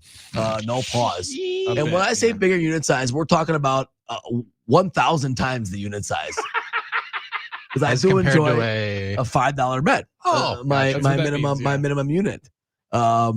Unless he's saying something totally no 5 large. I will You know what bet that it means, if yeah. I get the hook 3.5. Then we can get packed 27-24 and I still cover. Correct. That's what I call an emotional hedge. However, I don't usually put that type of unit size on it, Kurt. So if you are doing that, I'm gonna need to get in your business, whatever you're doing. That's All a right. fun Yeah. spot to be. It looks like it's going to trend more in the line of the Packers going to a 2.5 point favorite instead of a 3.5 point favorite, going yeah. closer to game time right now, where the juice leans towards the Steelers. But I do think it is a 1-score game. Both of these two teams frequent and live in 1-score games. A lot of the matchups between the two teams historically have been 1-score games. The Packers just haven't been able to be on the right side of one of these games in Pittsburgh. Think of a couple of really, really good games. And one that a few years ago was a bit of a tipping point moment for the 2023 Green Bay Packers. If you remember when Love and the Packers went to Pittsburgh in the midst of a really trying part of their schedule where they couldn't buy a victory. They finally find one the week before against a backup quarterback, Brett Rippon, playing for the Rams, and they win 20-3. That was their first win in like 40 something days. And I think they went 2-5 or 3-6. They were really They were struggling. 2-5 Yeah. going into that Okay. Pittsburgh game. Yeah, or 3-5 going into the Pittsburgh game because they had won the one game against Los Angeles just before. But we're in the middle of November. Nothing had seemingly gone right. Mm-hmm. And after losing in Pittsburgh by 4, Armin, the Packers then went and rattled off 3 straight wins and got themselves back into the hunt for a playoff spot in Jordan Love's first year. And I think Pittsburgh was kind of the game that a lot of folks throughout the offseason pointed to as a little bit of a turning point for not only the team, but for Jordan in particular. Started playing a little bit more freely, really started letting the ball rip. He had that big touchdown pass to Jaden Reed on a deep shot. Like, that was coming out party's tough to say when you only scored 19 points in a loss. That's a good point. But they had an unfortunate, I think, missed extra point that put them behind the 8 ball, needed to go score a touchdown on their final drive. Instead of a field goal, they were in the red zone, close, but couldn't get over the hump. Again, similar to the really good games that they've played there. It was a good turning point moment for the 2023 Packers, but I like the fact that they're going to go back there with a much different vibe around the team going in this week. Yeah, that really felt like that was the tipping point, like you said, where everything turned around in a pretty transcendent year for Jordan Love and the Packers when they were able to turn the thing around, really get the idea that he could be something more than what he is and take this team to the playoffs. Really played great that second half of the year. Brett had a season like that in 94, was struggling the first half of 94, and midway turned it around, and the rest was history. Aaron, I think, the Packers were a 500 team through 10 weeks in 2009. Correct. I want to say, is that true? Is that correct? 4-4 going, hosting Dallas after losing down in Tampa after losing to the Vikings for the second time. And they won a tight, low-scoring game against Dallas. I was at that game, actually. It was like a 3-0 game at halftime. 15-6, It was something, silly yeah. like that. Charles had like a fumble recovery for touchdown. So that was a turning point there. I felt like that was it for Love as well. So pretty interesting, yeah, Billy, when you think about that game and how things have changed since then, and if that was the turning point. And it very well could have been, because ever since then, Jordan Love has played a lot better as a starting quarterback in this league when healthy, even through last year. His struggles when he was injured, and I think he's having a great start to this year. So it'd be interesting to see if this is another one of those watershed moments for this young Packers team, or for the aging veteran Aaron Rodgers in his last shot at glory here. Well, and it very much could be, because the Steelers are a good ball club, and one that last year I think got a little bit forgotten as to how good they actually were. They were leading the division going into December until Baltimore took it off the sheet and beat them, I believe, twice in the back end of the year. I could be wrong. I know they had the game in the postseason, and they, exited them there, and right around Christmas time had a big game against them. But there was a lot of positivity around the way Russ was playing, and then Pittsburgh lost 5 straight to finish out the year, and everything looked bleak.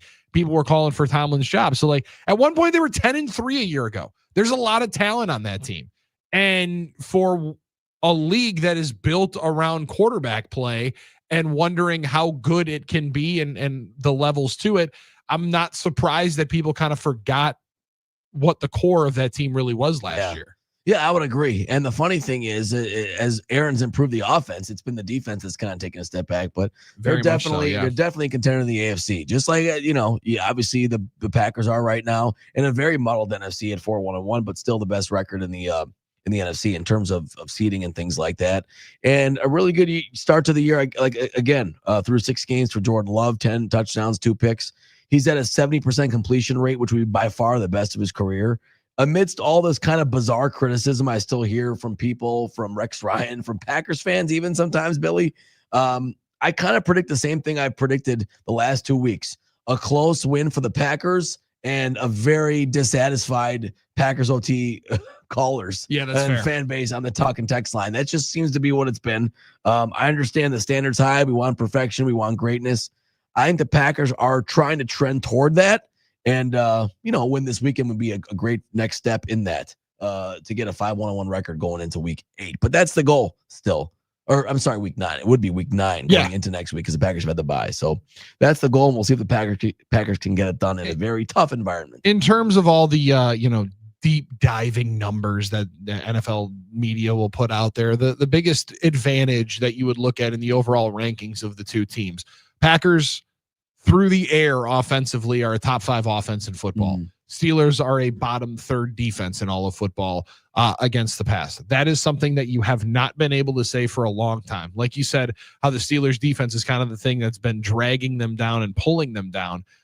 This is not your daddy's Pittsburgh Steelers defense or one of 2 years ago, even though they still have game records there. And I mentioned Nick Herbig. He's having a phenomenal start to the year. Dan said on the YouTube chat, Rodgers won a Super Bowl with the Packers versus Pittsburgh and is now playing Pittsburgh versus the Packers. Everything comes full circle. And we get Ryan Clark talking about Aaron Rodgers as a Pittsburgh Steeler on First Take. That's a beautiful thing because he's got to be rooting for Aaron Rodgers to beat that's a great thing to be able to watch. I mean, remember, somebody that enjoys a lot of fingernails. Are they okay after all those passes from the Super Bowl? You know, like he was so just close. clipping every Clipped them single. all. He was so close to knocking all. Oh, but he didn't. And There's a great NFL films and the greatest games on that one, which is very interesting. And Ryan Clark talked about the incredible precision Aaron had and how frustrating it was knowing you were in the right defense, had it played right, and he still threw it through your hands. Yeah. So, it was awesome you're right, Billy. It is a kind of interesting how the twists and turns of life go. That now Ryan Clark is cheering for Aaron Rodgers to play well and win for his team. Yeah. And the number that we read during the conversation with Wayne Larrivee about how quickly Rodgers has been getting the football out, third fastest in all of the NFL. Well, Micah Parsons has generated, Armin, a league high 41 pressures this season, and his 16 quick pressures, which are under 2.5 seconds, third most in the National Football. Yeah, it seems like the league has adjusted. Something's got to give. Right. Something's got to give. And the league has definitely adjusted to what the Packers can do up front from a rush standpoint. I know this is anecdotal. It really feels like the Packers have come close to as close can be almost every play to get to the quarterback sometimes without getting to that. I mean, but that's okay because they're forcing him to step up and he's got to be off his platform. And there's plays where Jacoby Brissett, you can tell, just is uncomfortable with the idea that Micah Parsons is coming at him, and he is not fully going through his steps the way he should and throwing the ball in rhythm.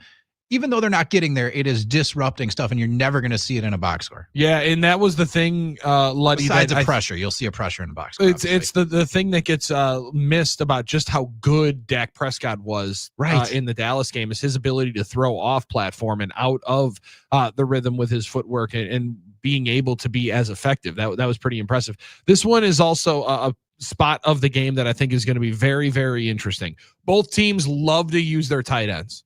Pittsburgh's got a bunch of them. Jonnu Smith is a little bit more of a Swiss Army knife. They'll line him up all over the field. Pat Freiermuth, much more of a normal tight end, quote unquote, one that you would see all over the NFL, not because of the paint job. But then also Darnell Washington is like a 6'7", 6'8" behemoth who's nearly 300 pounds and one of the better blockers in the NFL. Whether it's offensive guard, tackle, tight end, what have you, he's a stud. And they'll trot all three of them out there. And I would wonder if you see a little bit more of the Packers utilizing some 12 and 13 personnel, because the Packers and Steelers are both top 5 in the NFL in most 2 tight end packages in the league. You are going to see a ton of that. That means that you're going to see a lot of base defense, probably a whole lot of Isaiah McDuffie potentially this weekend. It'd be interesting. And I'll admit, I mean, what Aaron Rodgers can do from a precision standpoint is what makes you nervous about this game. I think we all know that Aaron can cut you up if he has the opportunity, if he's aware of what your defense is doing and he puts guys in the right place. And that's the one thing, Billy, as he gets older, he's still great at doing, right? Is identifying, diagnosing, and executing.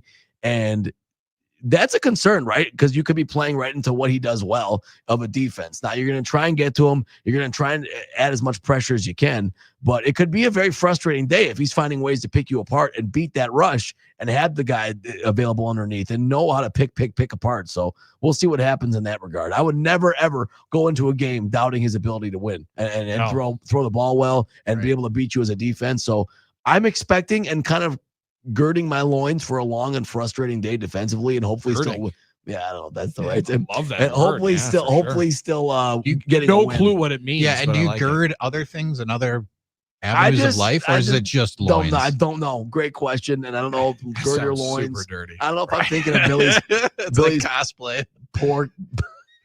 Well, the pork will be a part of it. Random Jim said, Billy, you got to slice into that pork butt about an inch deep all the way around, crisscross with the binder. and whether it's mustard or whichever you're going to go. And you get those slices in to get the rub cheeks actually inside of it. No, he's that right. sounds like cheeks right. in a good way. Pork butt. You get it? Yeah, man. Sorry. Yes. I do get it.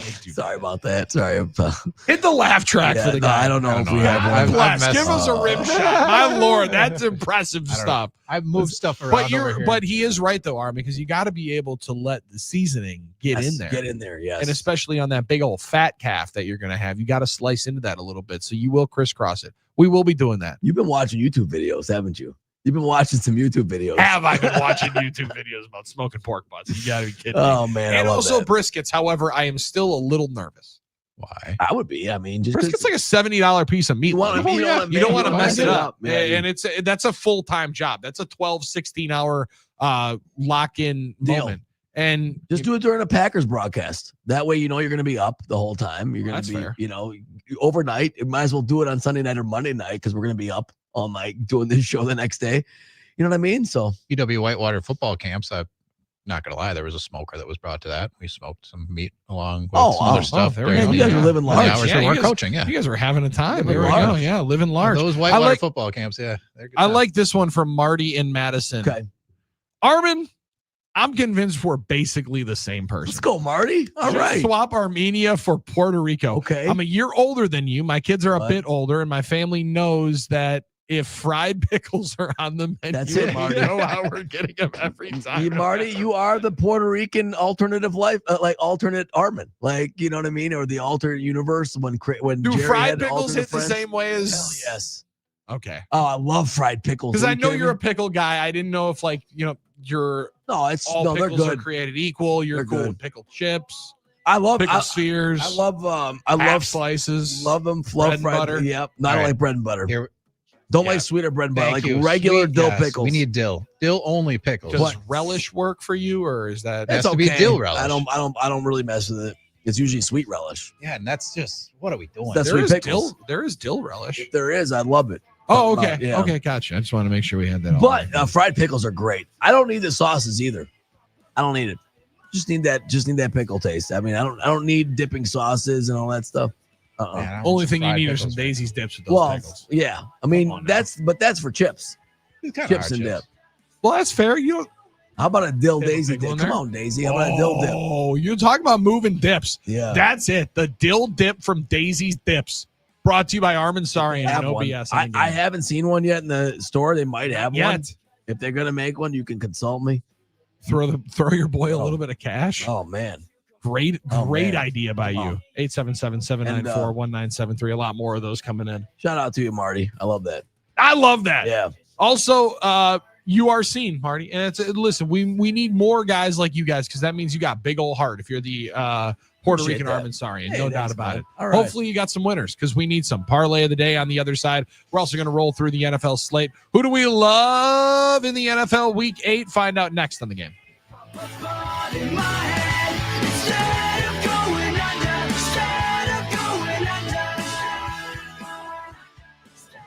The matchup years in the making. The Packers take on Aaron Rodgers for the first time on Sunday night. When those situations arose, he always delivered. Aaron was great to me all 3 years. We're getting you ready all day on the game. Stay tuned. You do like to grab attention. No BS will be back in just a moment. iHeartRadio. Here are the top Aretha Franklin songs that you've thumbed up. Number 3, You Make Me Feel Like a Natural Woman.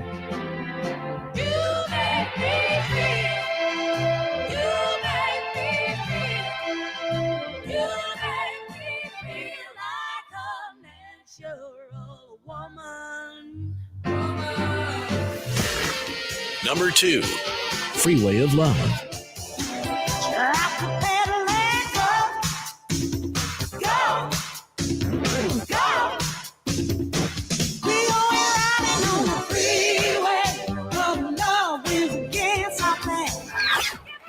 Number 1, Respect.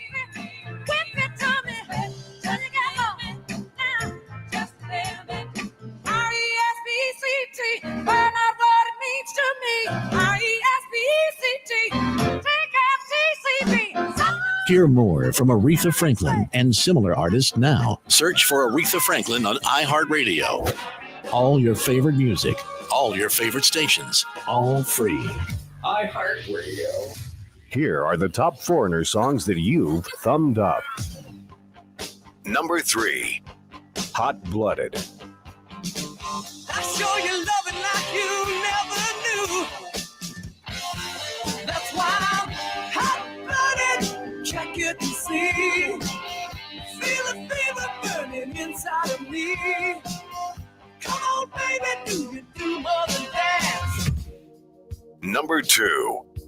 I Want to Know What Love Is. Change this lonely life. I want to know what love is. I want you to show me. Number 1. Cold as Ice. You're as cold as ice. You're willing to sacrifice our love. Hear more from Foreigner and similar artists now. Search for Foreigner on iHeartRadio. All your favorite music, All your favorite stations. all free. iHeartRadio. Here are the top Hall & Oates songs that you've thumbed up. Number 3.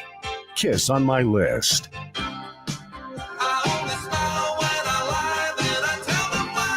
Because your kiss is on my list. Because your kiss is on my list. Of the best things in life. Number 2. You Make My Dreams.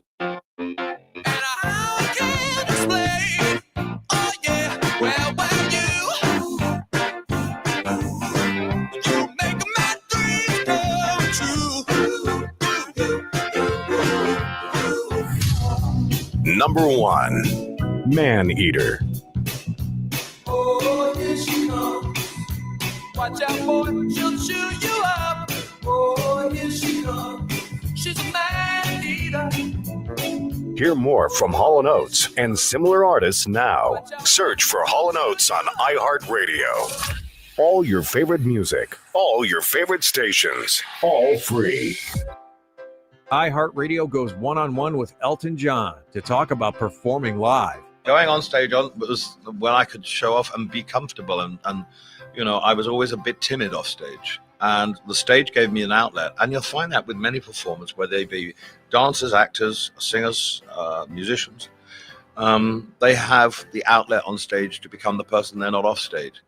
And I think that's what eventually led to my troubles, along with the drugs and the drink, is that the person who was fast becoming popular as Elton John and becoming, the number one rock star in the world, had kind of escaped from the person off stage, and the balance was completely off kilter.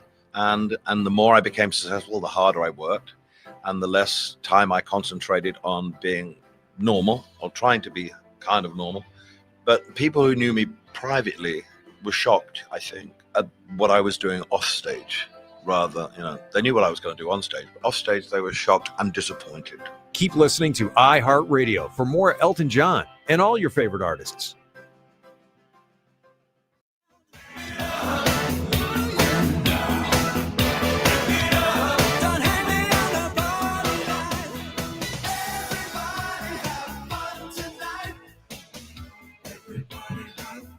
Everybody's going to have fun tonight, especially if you're rolling over to Potawatomi Casino Hotel Milwaukee. Great day. Great day to be there. Great time to be alive if you're a Toronto Blue Jays fan or a Los Angeles Dodgers fan. Yeah, I mean, World Series starts up tonight, 7 o'clock. Harmon, you fired up? You excited? You been watching? Yeah, I think so. I mean, it's always been one of those questions amongst Brewer fans now. Unfortunately, way too often in recent history. Can you watch the World Series? Can you watch the playoffs when your team's eliminated? Does it hurt too much? I don't know what it is. Maybe because we got thumped so bad and dump trucked in a sweep. Didn't hurt as much as the other ones have. Obviously, the cookies theory applies here for me, but big time. Yeah, I can watch. I definitely watch. This is the World Series. I'm always excited about it. Toronto and LA, I think, has got some great storylines. I'll be cheering for Toronto, obviously. I don't know if it's that, yeah, obviously, but I'll be cheering for Toronto. I'm Want glad to you see said them. that. Yeah, for Want to sure. see them win. Want to see someone beat LA. Go Canada. Yeah, I like "O Canada's" a great anthem. There's a weird part of me that is interested for the Dodgers winning from the dynasty perspective. Sure, the first time There- a repeat would and be. There has been a yeah. repeat in so long, and I'm not in the business of it makes the Brewers feel better Doesn't losing matter. to the champion. Yeah. But this era of Brewers baseball being simultaneously during one of the maybe more dynastic runs of baseball that we see over the last 25, 30, 40 years. Sure. Maybe in 10, 15, 20 years, we look back at it differently, right? Like, I wonder how people in Utah do, just because the Jazz ran into, and again, at a different level, in a different stage, but Cavs fans think of running into the 90s Bulls, or like the Atlanta Hawks fans think of running into LeBron James for 8 different years in the Eastern Conference. There's something to that, I think. The Braves in the 90s, great teams, a lot of World Series, only one victory. And that's kind of been the LA Dodgers But story. having one team get there and one team that is over you the entire time and Yeah. continuing to kick you down. Sure, like one Bowser. I get Yes. your point. The funny thing is the Dodgers story has been more of, until recent history, obviously last year, you had the COVID World Series. But a lot of people kind of side-eyed that, even though they did win it in a lot, and they had to beat a lot more teams in more rounds. They were their legacy has been having a lot of great teams, but never finishing the deal in the World Series. So it will be interesting to see if now they can start to reverse that narrative for history by stacking up more World Championships, World Series championships, to at least fulfill the legacy of the potential of a lot of these teams that they've had. It started with, I think more last year than in 2020 because of the COVID year. But, you had the Game 7 loss against Houston. You had all those things where they were getting close. They had a lot of great teams, 100-plus win teams not winning it, not even making the World Series some years, but then finally getting it done. So that part of it would be interesting. And obviously, seeing all-time legends, which Ohtani is now. Greatness. Greatness on that stage. And Well, there's what like they 7 can do. Hall of Famers on that team. Yeah. And that's definitely. going to be an interesting one to look back at in hindsight. And the run that they go on, like I put the Giants in the 2010s, right? The 3 and 5, 3 and 6 years. That's a dynasty to me. But there hasn't been the repeat, which is one that a lot of people cling to be a true dynasty in baseball. So being able to see how game 1 goes tonight and game 2 tomorrow night, going to be fun to be able to watch. But we're excited for the week in football. We're excited for the week at the Potawatomi Sportsbook, and it's going to start with this parlay of the day. Does it still feel any different playing a former team that you spent 18 years with? It does. Again, it would change the way that you feel playing there at playing Does for it the feel- team in 18 years. That's fine. That's fine. Let's roll here with with what games we like throughout the NFL slate here. Armin Sarian, as you eye up the Buffalo Bills and Carolina Panthers. Buffalo needing a victory, limping in, 2 losses. Yeah, they're They lay struggling 7.5 right on now. the road. They're struggling right now, Billy. You talk about chicken soup. I do think this is a chicken soup game for Buffalo. Yes, Carolina's been playing better. No, Buffalo hasn't been playing great. Do I think that'll hold? I don't know. There's a reason this is minus 385 on the money line. 7.5 is the spread right now. I think the Bills will cover this. I do too, going at especially with Carolina. Bryce Young out, Andy Yeah. Dalton in for the Panthers. Big part of that game as well. They're done playing around in Baltimore. Bears go to the Baltimore Ravens. Ravens lay 6.5. I love Baltimore in this spot. It wasn't the Interesting. coaches that took out the ping pong tables in the video games. Apparently, it was the veteran leaders. Okay. These kids need to know how to be pros. These kids need to know how to figure it out. And more importantly, all that good talk is cheap. Lamar Jackson's back this week. Yeah, he And if is. Lamar Jackson plays, they cover the 6.5. This is a totally different team at home with Lamar, obviously. You couldn't have said it any better than that. Now, the Bears have been playing well. If it's smoke and mirrors, I'm not sure. Do I think they're going to win 5 in a row on the road against Lamar and Baltimore? No. Baltimore will win this and probably cover. So I'll take Baltimore. Going to be a fun one also in New England as the Browns, Dylan Gabriel-led Browns, go up against maybe the talk of the town and the talk of the NFL, Drake May. -7 New England Patriots home favorites against the Brownies. Yeah, I mean, there's a lot of reasons to like New England here. 7's kind of a lot, but I don't know what to expect from Dylan Gabriel. You know what I mean? So I probably would avoid this game if I was betting, but I'm taking the Patriots if I got to pick. Yeah, a lot of points. Give me the Pats. I'll lay the points. I love Drake May, and I love that offense. I love what they're doing offensively. Yeah, the Drake's schematics playing and what well. they got going Yeah. on there. That A could be a- really, really fun offense to be able to watch. Is it a dead man walking and Mike McDaniel with the Dolphins as they catch 7.5 in the ATL? Falcons have been pesky, but they have not been good enough, I think, to cover 7.5 against just about anybody. I'll thing. take the fish. If they don't cover this, there's probably a change. You would think at some point there would be, but he keeps surviving every week. Dolphins, Falcons, yeah, it's a tough situation. You're right about Atlanta, and they haven't been dominant in any of their games, but this might be the time. 7 and a hook. I'm taking Falcons, not feeling great about it. I'd probably buy the 0.5 point back, but I'll take the Falcons to cover this one. That's a great harmonizing of It the really is. situation. Let's go with the Philadelphia Eagles at home against the Giants. So they were 7.5 point favorites. I believe I could be wrong on that number. Maybe it was 6.5 when they were on the road at MetLife Stadium against the Giants. They then lost by 17. They've been chewing on that one, thinking about it. Then Jalen Hurts comes out, throws 3 touchdowns, 2 to A.J. Brown last week at Minnesota, and Eagles back rolling. They lay 7.5 at home against the G-Men. I like Eagles to win. I think they're better. I think the roster's better amidst all their struggles, but I do think they'll win by 7. So I'm taking the Giants to cover here. Woo! Right on the number again. You're giving the odds makers so much credit, so much They're love. good at this. And they're pretty dang good at it. I actually just like the Giants for a lot of different reasons. I think the Giants are legit, decent, not good, decently not legit. great, decently legit. I like They that. got a nice front four. Brian Burns is leading the NFL in sacks for a reason. He is all over opposing quarterbacks with 9 sacks on the year. And Dexter Lawrence is one of the better defenders in all of ball. Give me the G-men to keep it close, and I'll take the 7.5 as well. I also think, Armin, this might be the shocker of the game of the day in the noon slate. Give me the New York Jets to win their first game of the year. Really? Catching 6.5 against the Cincinnati. You like the money line plus that? You're wilding out. I think the Bengals are totally different now, Flacco. Totally different. I think they can move the ball. They can score. I like them covering here in this situation at home. I have not been able to quit the Houston Texans. It's nice. That you got to roll with them. You a know little how bit. much cigarettes, man. dude. They're tough. Oh my gosh, Committed. it was He's like the committed to Jags the last finish. year. The AFC South. I have an AFC South problem. I've had a Houston Texans problem. You've had a And I'm- Jacksonville Jaguars problem in the past. That's what I just said. Yeah, I've had an AFC South problem. Give me the Houston Texans once again, laying the 2.5. This is a very interesting game, right? I mean, you have the Niners with their struggles, but they have some things good. They're on the road. It's 2.5. Oh, man. The Texans, do I trust them at home? It's going to be a low-scoring game, Billy. I like the Niners to cover. Sorry. I think listen, I would Sorry. be with you on that one. I think It's you're like right. it's 2.5. I think you're right. I so just can't change it. I just can't go against it. I can't quit it. I don't like anything about this game except the under. What do you like as the Buccaneers go to the New Orleans Saints laying 4? I like the Bucs to cover. I think they've been really good most of the year. Yes, they're banged up. Yes, it's in New Orleans, but have the Saints been anything special? Has Rattler been anything special? No, they've been just good enough to slide through the back door. Yeah. Like they've been just good enough to backdoor a bunch of teams.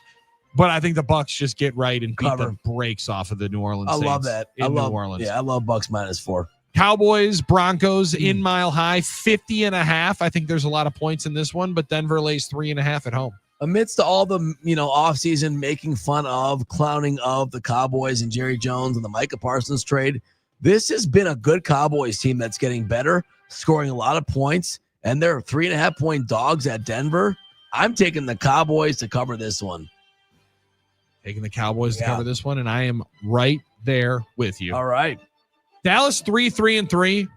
They might be 4-3-3 after this one. Denver is not that special to me. I think they're a good team. They're not a great team. They needed a miracle to beat the Giants. Give me the Cowboys to cover the 3.5. Score a lot of points, Billy. The Cowboys been scoring a lot of points. Both teams do, and that Denver defense is supposed to be the reason why they're highly touted. Tennessee, Indianapolis. I hate this wood. Tennessee catches 14.5. That's a lot in the NFL. Indianapolis. And this is a Colts team that's obviously been the revelation of the league. They're the number 1 seed right now in the AFC. But, Billy, do we believe that's going to happen forever? I mean, the Titans are the Titans. Okay, fair enough. Yeah. 14 and a half. Oh my goodness. I'm going to take the wood with Tennessee, although I don't like either side of this at all. Indianapolis beat them by 21 on the road in Tennessee in week 3. I think they win by 21 again. Give me the Colts. Yeah, that's a sweater, but I could definitely, it could definitely happen. The Colts could definitely blow them out, but it'll be a sweater. Best running back in the NFL right now, maybe the best offensive player in the NFL is Jonathan Taylor. He leads the NFL in rushing touchdowns with 10 of them things. And he'll get no mention for MVP. That's why this is a broken award. None. However, he is leading right now for defensive or for offensive player of the year. All right, final Sunday game, Packers and Steelers. Armin Sarian. We're winning by 3. Can I pick a push? No. That would be Packers, the Armin Sarian Packers to deal cover. to have. I do think the By the half Packers point. I do think the Packers will win. Well, right now it's 3. Am I seeing this wrong? Yep, you're right there. Yeah. It's Right at now, 3. I think the Packers will win. I think it's probably by 3. I don't know why. It's just why I feel 27-24. So 27's been I'll the take the magic number Packers. for the Green Bay Packers in Yeah. their victories. 27 Right. points has been the number to score. That's been the pick to click. I wouldn't go against you in that one. I think it's a higher scoring game than people would I agree. expect. I think the 45 is a very prize. feastable number. Yeah. Because I think Aaron has a good day, and I think Jordan Love has a good day. Listen, the Steelers defense is very, very gettable, especially in the back end. Even though the names are really impressive, the play has been far from it in their back end. So I think it's a very, very gettable defense. I think Josh Jacobs should have himself another big game. He's had 6 touchdowns in 3 games. You want to talk about the play to maybe make? Is it anytime? Sorry. Well, anytime touchdown is minus 175 for Josh Jacobs. The 2 TD prop is plus 335 for Josh Jacobs. Come So on that's been now. something that he's been frequenting as of late and scoring a bunch of TDs for the Green Bay Packers. They might need a bunch more coming up this weekend. They're going to win Sunday Night Football against the Pittsburgh Steelers. All right, parlay of the day. We laid out those numbers for you, which are the absolute favorites in our parlay of the day. On the other side, it's no BS. Statewide, you got Armin Sarian, Billy Schmidt, Andrew Ludwig, but his friends call him Andy, and so do the ladies, and you can at 877-794-1973. It's no BS on the game. I stopped an old man along the way, hoping to find some old forgotten words or ancient melodies. He turned to me as if to say, hurry boy, it's waiting there for you. It's gonna take a lot to drag me away from you. There's nothing that 100 men or more could ever do. Packers, Steelers, Sunday Night Football. Our guys will be jacked up. Aaron Rodgers against his old team. Absence makes the heart grow fonder, maybe. I have a lot of great memories from my time there. A lot of great interactions with fans over the years. Living in Green Bay, living in Swamico, living in Hobart, going to Chives, being out and about, seeing people at the Piggly Wiggly when I'm shopping for groceries. Billy and Armin are getting you ready all morning for Sunday night's matchup here on The Game. Yesterday, Brewers GM Matt Arnold and manager Pat Murphy reviewed the 2025 season. I don't think we had a brutal performance. We had brutal results. We didn't have guys trying any less, or it's just when you face pitching like that, that was special stuff. And look to the future in their end-of-season press conference. We're going to have the resources that we need. We have support from our ownership to put a quality product on the field. Tonight at 5, Tim Allen will react to their comments and preview the offseason. Don't miss a special baseball offseason preview this evening at 5 here on The Game.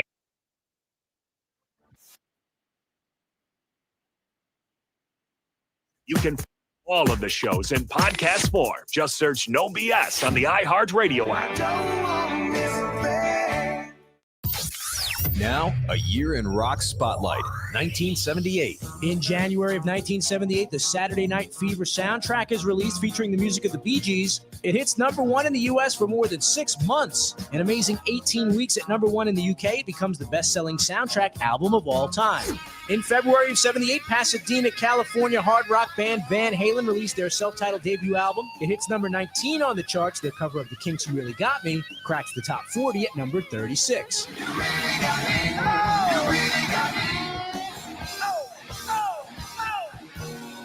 In March, the Patti Smith Group released their third album, Easter. It goes to number 20. Their single, Because the Night, goes to number 13. It was co-written with Bruce Springsteen.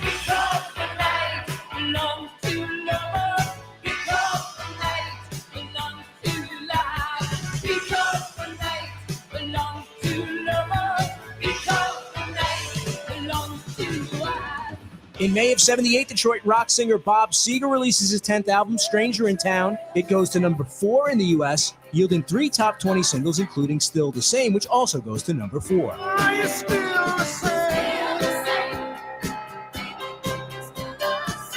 Keep listening to iHeartRadio for more from 1978. Coming up. Now, a year in rock spotlight. 1973. Sing away now, just for today. Maybe tomorrow the good Lord will take you away. Boston band Aerosmith released their debut album. It fares poorly. It would be re-released in 76 and yield a top 10 hit, Dream On. You ain't nothing but a hound dog, crying all night. Elvis Presley's live TV special, Aloha from Hawaii, is watched by more than 1 billion people worldwide and introduces the world to the rhinestone white jumpsuit. In February of 73, Alice Cooper has a #1 album with Billion Dollar Babies, along with 3 top 40 singles. Elton John also has a #1 album and his first #1 single with Crocodile Rock.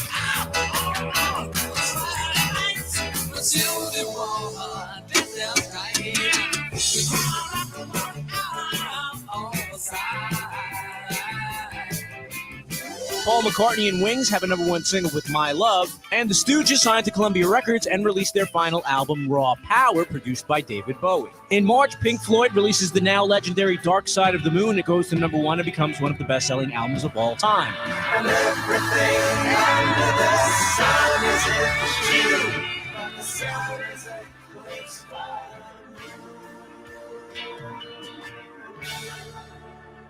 Keep listening to iHeartRadio for more from 1973. Coming up. iHeartRadio. Here are the top Pat Benatar songs that you've thumbed up. Number 3, Love is a Battlefield.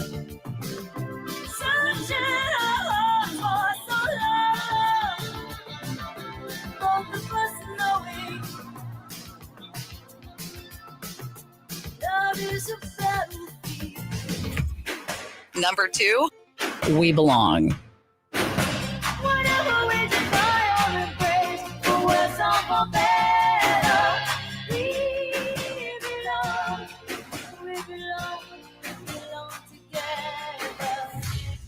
Number 1, Hit Me With Your Best Shot. Hit me with your best shot.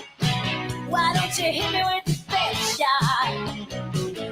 Hit me with your best shot. Fire away. Hear more from Pat Benatar and similar artists now. Search for Pat Benatar on iHeartRadio. All your favorite music, all your favorite stations, all free.